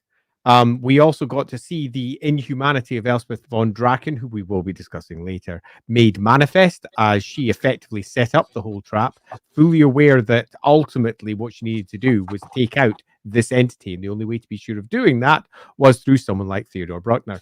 And it was one hell of a tempting trap, and it paid off. And I loved that as an end for the character, loved it as an end for the very characterful Nurgle champion, because most of the champions for Nurgle before that weren't that characterful. They were nothing more than, we are a representation of disease. What does that mean? You know, we're icky. And that was pretty much it. Oh, we count diseases. Oh, no, we follow diseases. Oh, we make diseases. It was always the same shtick again and again and again. But Tamurkhan was something unique, something interesting, and it was that unique nature that was used to be his undoing. And that in and of itself was just beautiful, because it was a consistent piece of storytelling from beginning right through to the end. And I think, personally, one of the best the Empire is invaded plots that Games Workshop ever came round to actually doing. Yep. So some other fun notes just about his end is that the book is so great that very uniquely, gives you a play-by-play of the final duel between Bruckner and Tarmakhan, but it also does this amazing thing of you get to read Tarmakhan's inner dialogue in his head right when he dies. So, like, Tarmakhan, as he's eating Bruckner's body, is going, yes, this is it. This is the last body I'll ever need. This is and he dies mid-sentence, which is great because he blows up. And the book also reveals that although you've been reading various reports in certain types of dialogue boxes by an Empire author, it's revealed at the end of the main story that the writer of the actual story is Sile the Faithless. Sile. You made me say it. I always say Sale. God damn it. But yeah, it turns out that, so he is he declares himself the chronicler of Tarmakhan. Tamurkhan. But yeah, and it actually, you know what? Okay, I'm just gonna kind of read this hilarious little note, because this isn't the case. I want to be very clear. This isn't the case. It's literally just me looking at a sentence in my part of my brain going, oh. But he literally says, so ended the saga of Tamurkhan, he who sought the throne of chaos, and what I of his chronicler, blinded by burning metal, abandoned and scorned by my people, I who had risen so high, who had been called faithless, was left a beggar upon the road in the realm of the lost and the desolate, condemned by the dark gods to my black penance, a stranger in a strange land, but far from helpless. And soon my story shall also be told. Which means that he was intended for a later book. But yeah, B, damn straight he was. I have to say, you could make Sale the Faithless the advisor. I mean, you could, but it would undermine the light wizard nature of I'm saying, anyone out there that wanted to play with it, you could 100% could. Yeah, you 100% could. And you could even, for example, as a single way of reinterpreting this, you could make the light wizard example be around about 100 years earlier. Oh, that's true. He could have been the light wizard, and then he became... 100 years later, he became Sale the Faithless, and through the course of this entire campaign was obliterated and had to come up with a new version of himself to get out of the horror show that he has landed himself in the middle of the Empire. You 100% could make this the advisor, and you could easily build a tale that makes sense for it. Now, when I first read that, I was pretty convinced that their intent was to probably make him the champion of Tzeentch, and possibly he was working against him the entire way, and possibly the assassin was sent by him as well, and the whole thing was just one giant piece of unreliable narration that would lead to another attempt on the Empire from potentially within, using a very different way of doing a chaos incursion, which would be enemy within style. The Tzeentch attempt to take down the Empire from within. And I thought that might have been a really interesting way of doing a completely different campaign. I wasn't sure if that was going to be the case, but I could certainly see there was a setup for that if they wanted to do it. It would have, however, made the Empire the focus of an attack twice, and I would have personally preferred they didn't do that. But it would have been super fun regardless. Yeah. Makes me really wish Alan was still alive. I would have loved to interview him about his series. that would be nice, wouldn't it? What was your plans? Yeah, quite. So we're gonna get caught up on the last super chats, and then we're gonna answer questions until we're kicked out. But yeah, so that is the saga of Tamurkhan, which is super fun, just super fun. Great. Mind briefly mentioning Epidemius. Ooh, yeah. I would have liked to have talked about him during the stream. But holy crap! Yeah, we didn't really, did we? We were too busy focusing on all the coolness Tamurkhan. Yeah, we'll probably have to touch on him another day. But I will very briefly give you just an essential summary of that. Epidemius. So he is one of the 7 tally masters of Nurgle. So his job is that he's basically like a hardcore chronicler / mathematician / accountant. Accountant's probably the most accurate term. That's better. And his job is to quite literally record, detail, and count all of Nurgle's plagues and diseases in existence and their effects within the material plane. So the effects of the diseases are having, what they do to mortals, how long they live, what kind of like developments the disease has, how it adapts, how it adjusts, like really detailed information. And he's supposed to do it for all of it, which is quite literally impossible. It's literally an impossible job because Nurgle's whole point is life proliferating and mutating endlessly, cancerously. And because of that, he's a bit of a grump. He's keenly aware of the fact that his existence is kind of suffering, and that he exists to do a job that is literally impossible. And that being said, he is fully committed to doing it. But because of that, he realizes that he needs like full attention to even stand a chance. So when things interrupt him, he gets irate. You're laughing at that most recent super chat, aren't you? Is he supernumerate? Yes. Yes. Would be supernumerate. He would. I didn't even know how to use the talent. Yeah. One would hope. For those of you who don't know, supernumerate's a talent in Warhammer Fantasy Roleplay, and in my game, the LAWhammer game, Gerhardt, one of the characters in that game, famously uses it badly, wrong, incorrect, and just doesn't quite get it. God damn it. I want a scene this would never make sense, and it can never happen. I want a scene so bad that's like Han Solo from The Force Awakens, where like it's Epidemius and Gerhardt in a room, and Gerhardt's like, supernumerate, and Epidemius goes, that's not how supernumerate works! Don't tell me the odds. Oh my gosh. But yeah, so Epidemius, he's carried around by a bunch of Nurglings, and that's why he's got like the pen and the paper and the hourglass and everything, is that he's constantly tracking information and detailing information about diseases. Like the whole point of the hourglass is that he watches someone get infected and he flips the hourglass over and he's making notes in time, watching the disease progress through the person's body. So he's a horrific creature because he doesn't want you to die, and he shows up to battlefields because that's where the disease of Nurgle happen very rapidly and are happening all over the place. His goal is to, quite frankly, capture you alive, infect you, and make notes as you are suffering horribly. Yeah, totally. Consider in many respects an anthropomorphization of the entire concept of the Plague Bearer, the lesser demons of Nurgle who are constantly droning their count as they go from 1 to 2 to 3 to 5,422,124 as they're counting each and every individual potential infection, disease, parasite, everything else. And in many respects, they are fueling his knowledge and knowledge of those like him. So he's an extension of already existing lore and showing how that lore leads into and effectively like a little pyramid, all these great lesser demons moving towards someone like Epidemius, who are attempting to put together all of Nurgle's greatest creations. Yeah. And he is someone that represents how most of us feel about doing mathematics. But Necromancer Cobalt, it's kind of funny that almost everyone underestimates greenskins even in 40k. I think it's great, but I can understand those who think it's overdone.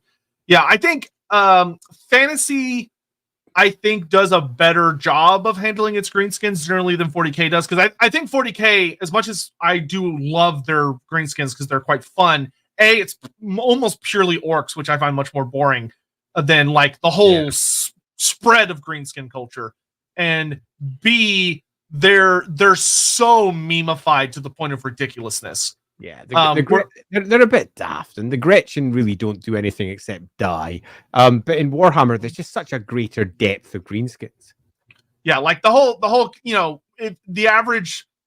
I say this not as like in hate, but as like a criticism of the writing, is that if you meet like a general orc fan in 40k, the main things they're going to know about it is like, oh, red makes it goes faster, and if they believe something works, it works. But like when you actually get into some of the deeper reading, it's a lot more complicated, nuanced than that. But that also, like, as a concept, that very heavily threatens the integrity of the setting. Of like, well, why don't the greenskins just believe they win everything? Shouldn't they do that because they, make believe manifest stuff?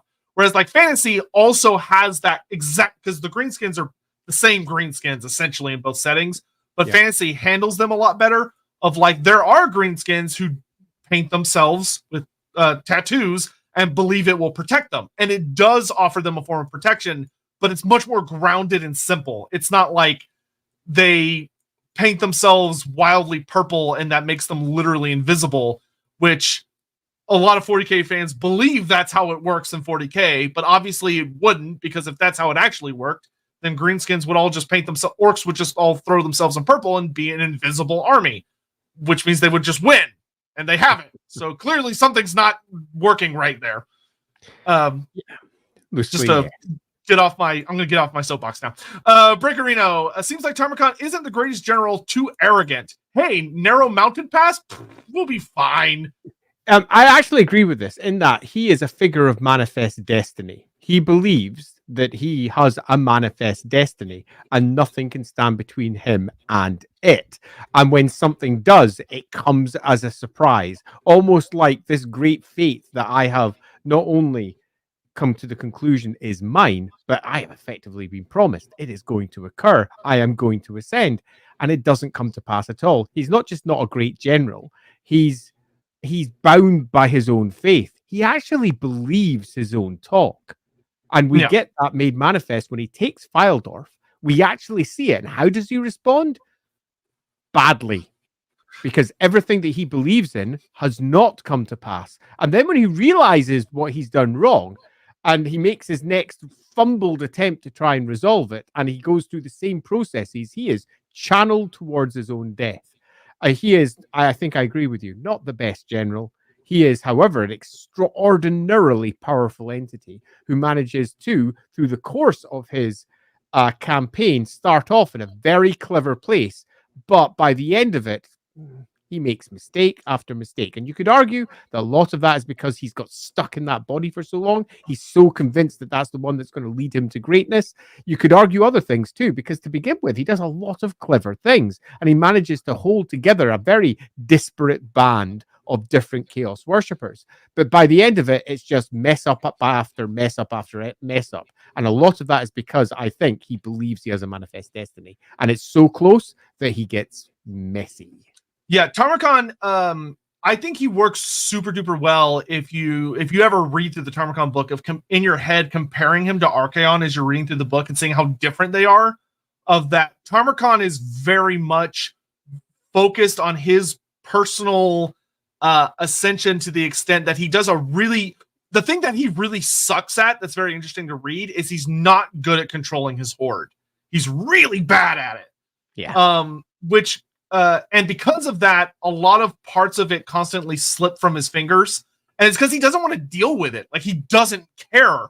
And he really wants to focus on his own personal glory, but he needs to be managing and controlling his champions very effectively. Whereas I think, like, what makes an Everchosen is that's their focus, is control of the horde. That's what makes the Everchosen so scary. It's not that they're individually more powerful than, say, the likes of Tarmakhan. It's that they can wield the horde like a weapon. Mm-hmm. And he does screw up again and again. It's fascinating. He's not a perfect character, and that's something I actually like about him. He's flawed. Oh yeah, What he is enormously powerful. I mean, enormously powerful. If you just look at him stat on stat in comparison to many of the other characters, he's enormously powerful, and that is just brilliant because you get the character is flawed. The character makes mistakes, and by the end of it, his arrogance, his certainty, his hubris, ultimately gets in the way of his success. And I think that is perfect. Amdra has a membership to the Library of Nagasaki. I feel like that's a reference to something, and unfortunately, I don't know what it is. God so damn it, neither do I. Right over my head. I'm very upset I don't know, Alan. Apologies. Hendrix, since Tarmakhan is such a unique expression of Nurgle, how much more varied do you imagine the hordes of Nurgle and types of creatures and demons versus what's described in the battle game? Endless. Yeah. Literally endless. This is chaos. The whole point is that, admittedly, this is going to be one gigantic plague-filled horde no matter what you do, and a lot of the mutation is going to be based around how Nurgle itself expresses, whether that's slimy tentacles, flies, and gobbly, horrible, bloated, flat, pustulous things. Regardless, it's still going to be endlessly various, and that's something that the miniatures and also, when you move over to Total War, literally can't do, because they have to mass produce these, or alternatively for the computer game, produce them cheaply in a very short order. And we're talking here months rather than decades.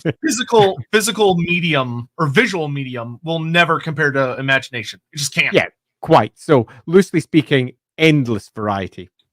Yeah. I mean, just think about all the different ways in our world, how vague the term disease can be, and like how different diseases manifest. As many different symptoms as you can have from a disease is all the different ways you can have Nurgle, which is literally endless.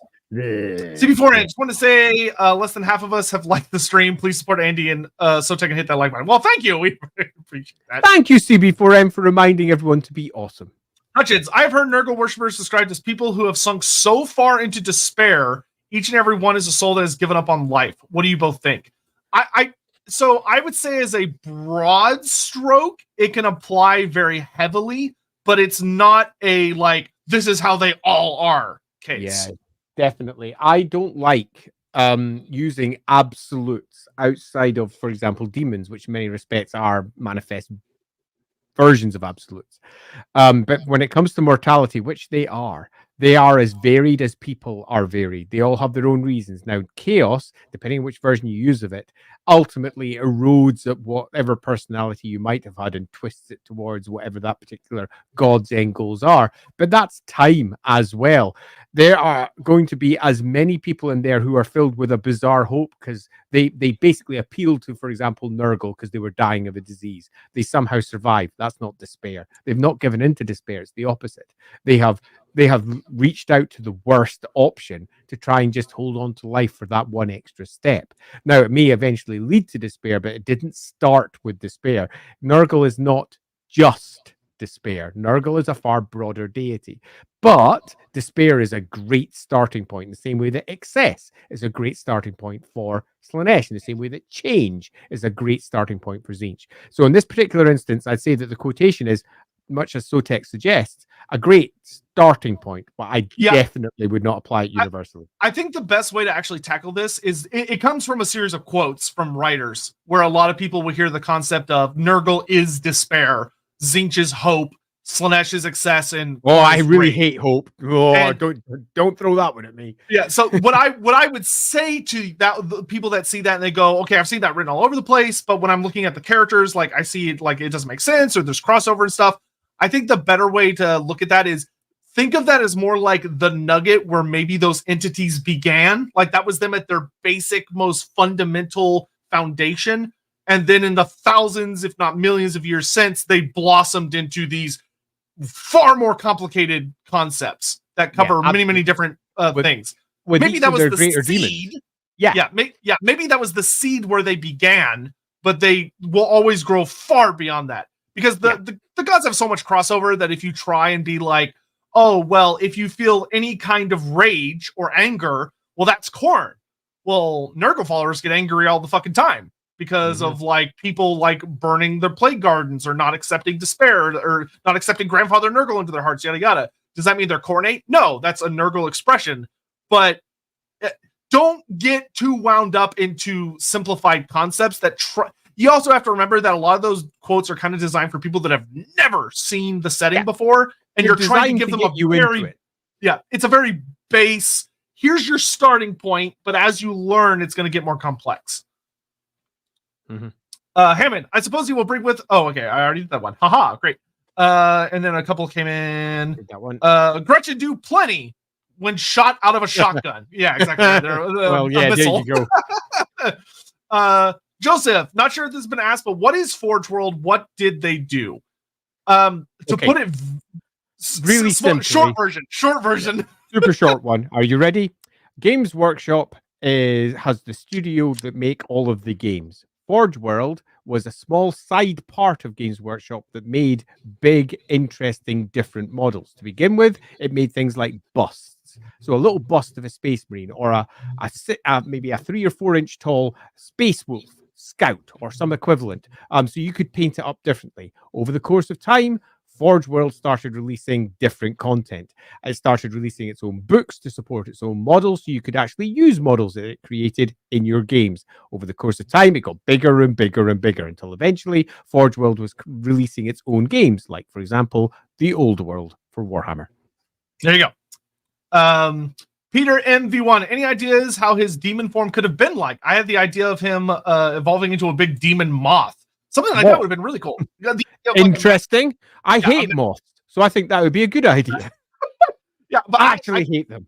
Yeah, I think that would work very well, of the idea of the maggot kind of like cocooning and then turning into some kind of horrible insectoid to keep his insectoid thing going, but to evolve into something more... I'm imagining big, long, hanging limbs and big, heavy, dust-filled wings that are disgusting, dropping disease wherever it goes by. He's got and a big, long proboscis.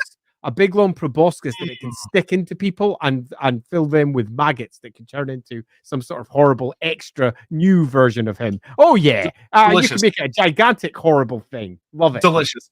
Quick, just starting the stream. Time to embrace Grandfather Nurgle and not move for the next 3 hours. Have any lizardmen fallen to Nurgle or Chaos? Depends on what you mean by fallen, in the sense of like, have they been emotionally corrupted into a worshiper of Chaos? No. Are there lizardmen that not that we're aware of? I'll put it that way. Are there lizardmen that have been heavily, horribly mutated on the battlefield and like turned into like things that die very quickly? Yeah, that happens. Yeah, totally. I would say, if you're looking at the overall world and what could and couldn't happen, I would argue loosely that the Slann could not corrupt, that lizardmen could, but it'd be extraordinarily difficult, particularly given just how focused some of them are on a very different style.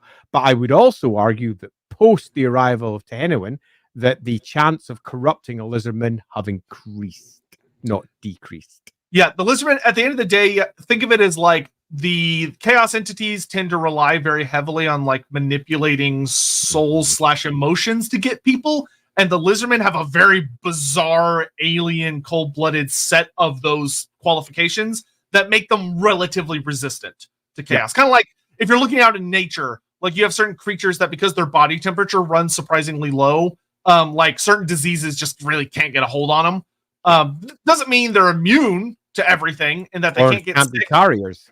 And can't be carriers as well. Yeah. But it's not going to present in them like you would expect. Yep, agreed. Sam Alden, what do you guys think is the Throne of Chaos? I doubt it's a physical throne. I'll put it that way. So if you're looking at building the story that they were clearly building, it would either be a thing, it would be potentially a concept that they were all wrong about and none of them would ever ascend. That would be an obvious choice.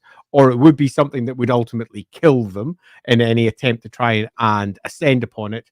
But I do think that there was some traction in the previous suggestion from much earlier in the stream that it would be tied through to Be'lakor, because tying through all of this through to Be'lakor at the end, because of the importance that Be'lakor has for the ascension of pretty much anything that's going to influence the world, I think you've got a really nice story that you could build into that. Yeah, actually, since you mentioned that, so by the time of Tarmakhan's point in the story, which I think is very key, Archon has not become Everchosen yet. Correct. So the idea that this is Be'lakor trying to potentially manipulate into someone that he could hopefully possess to make himself into what he's always trying to do, would have been a very good 8th edition timeline story for Be'lakor, because he always does that, and he doesn't really get a chance to do that in the regular story, because he tries to possess Archaon, but that's a little before where we are in the storyline, and it didn't go well. So yeah, I know. I think there's definitely something in that. Doesn't necessarily mean that should be it, but in your own version, if you want to run with it, I would. Lenore, I would say 40K recently deals with it much better in recent times with the Mike Brook orc books. He even has a sort of philosophical talk between an orc and a Drukhari, and it works and explores how orcs become smarter when they get bigger. Yeah, sure. There you go. Godzilla, I can't remember. Focus on the orcs. Yeah. Purely. It's like, I don't know. We've got different flavors. Yeah. It's like I just like my Scar Snakes and my Groms. Godzilla 2021. I can't remember his quote fully from the game, but one of the lines he says is, "I cannot be killed by a mortal man. Nurgle or fate said so." That's a lot of faith just because it was prophesized he wouldn't. Yeah, it is. To be fair, he is correct. He is not killed by a mortal nor a man, depending on how you define those terms. Yep. Agreed. He kind of gets witch kinged in that sense. Still loading. Missed last week. What's the worst nightly order? Oh, well, no, it's still loading underneath. Said I'll wait for Elspeth stream next week for the answer. Yeah. Though that being said, there, just as a random aside, there is a hilarious nightly order whose whole gimmick is they have really shitty luck. Yeah, the Night of the Everlasting Light. So the Everlasting Light. They're sworn to Verena, and they are known for their extraordinary bad luck. They die a lot. All right, so that brings us pretty much to the end of the stream. I am keenly aware of the fact that we did not answer any of the questions from the question thread. I apologize for that. So I am going to go in there afterwards and try and answer as many questions as I can. I'll see if I can bribe Andy to maybe take a peek in there and answer some of them. I might drop by. If you would feel so inclined, so that y'all aren't just left hanging in the wind. But we hope you all enjoyed the show, and this was super duper fun. Yeah, it was super fun. Yeah, I got to sit back and enjoy most of that one, so I particularly enjoyed it. Yeah, I know. Hopefully Nurgle fans will forgive us. I know we spent an hour just kind of discussing like the background of the Tamurkhan book series, but I do think it was really important to go over. I do as well, because if we hadn't done it in this one, we almost certainly wouldn't have done it in the next one, which means it wouldn't have happened. And I think that discussing Tamurkhan and how it came about, and also the promise that it offered, was well worth it, not just because we like it and we want to actually say, hey, this book rocks and we wish we got more, but because for those of you out there who want to know how these books came about, how the background for the game that you might be playing right now, if you're playing Total War, where did it all come from? I think it's really nice for us to dive into that, not just the lore parts, but the actual, how did these books come about? Because in this particular case, it had a fascinating story in and of itself. Yeah, but as recompense, I promise that we'll do Nurgle again before we do Empire or Dwarfs again. So I don't know exactly when that'll be, but I promise we'll do Nurgle before the other two. We'll see how that goes, huh? Yeah. I've been hankering for a Kugath Plaguefather stream at some point anyway. Kugath would be pretty freaking cool. Yeah. I like we hope you all enjoyed. This was super duper fun. We will be doing something this Wednesday. I'm not 100% sure yet. A part of me really wants to do kind of a Throne of Chaos discussion stream, because I think that could be a lot of fun and would be I think that could be a whole hell of a lot. So we're probably going to do that, because then we could talk a lot about like some further concepts leaning on the first hour of what we did the stream. So it would be appropriate. So make sure that that's over on Loremaster of Sotek's channel. Don't get confused. That's on Wednesday / Thursday, depending on where you are in the world. If you're here in the UK, it's Thursday at midnight. Yeah. The witching hour stream. Yeah, to create some Chaos Champion. So yeah, we'll do that. And then make sure you join us upcoming Sunday for the Elspeth on Dragon and Nolan stream, and the last part of the Throne of Chaos trilogy on Andy's channel. So that'll be on the LAWhammer channel, so make sure that you're subscribed there so you don't miss that. And that one's be a super cool one. That was gonna be super cool. Yeah, super cool. I really like Elspeth, and I particularly like her in a way that I think apparently Sotek didn't to begin with. So I'm super interested to see if we can dive into that a bit. Yeah, I will definitely do my little lecture about why I initially hated her. I no longer do, but there was a long time I did not like her. So anyway, I think I've just to prepare you all for that one. I think the very reasons that he hated her are the reasons I liked her as well. So I think that's going to be super Oh, that'll be fascinating spicy. to see if I'm right. Because if that is right, I think it will just speak to the Warhammer game as a whole and what it offered in two very different ways. So I'm quite looking forward to that. Yeah, that will be good. Don't miss it. That's next Sunday at 4 p.m. UK time, or alternatively, it's 10 a.m. your time, is it not? Yep. 10 a.m. You poor people. Yep. Good old LAWhammer stream. So, yep. And that's it. So thanks for watching, and we'll see you guys next time. See y'all next time. Bye-bye.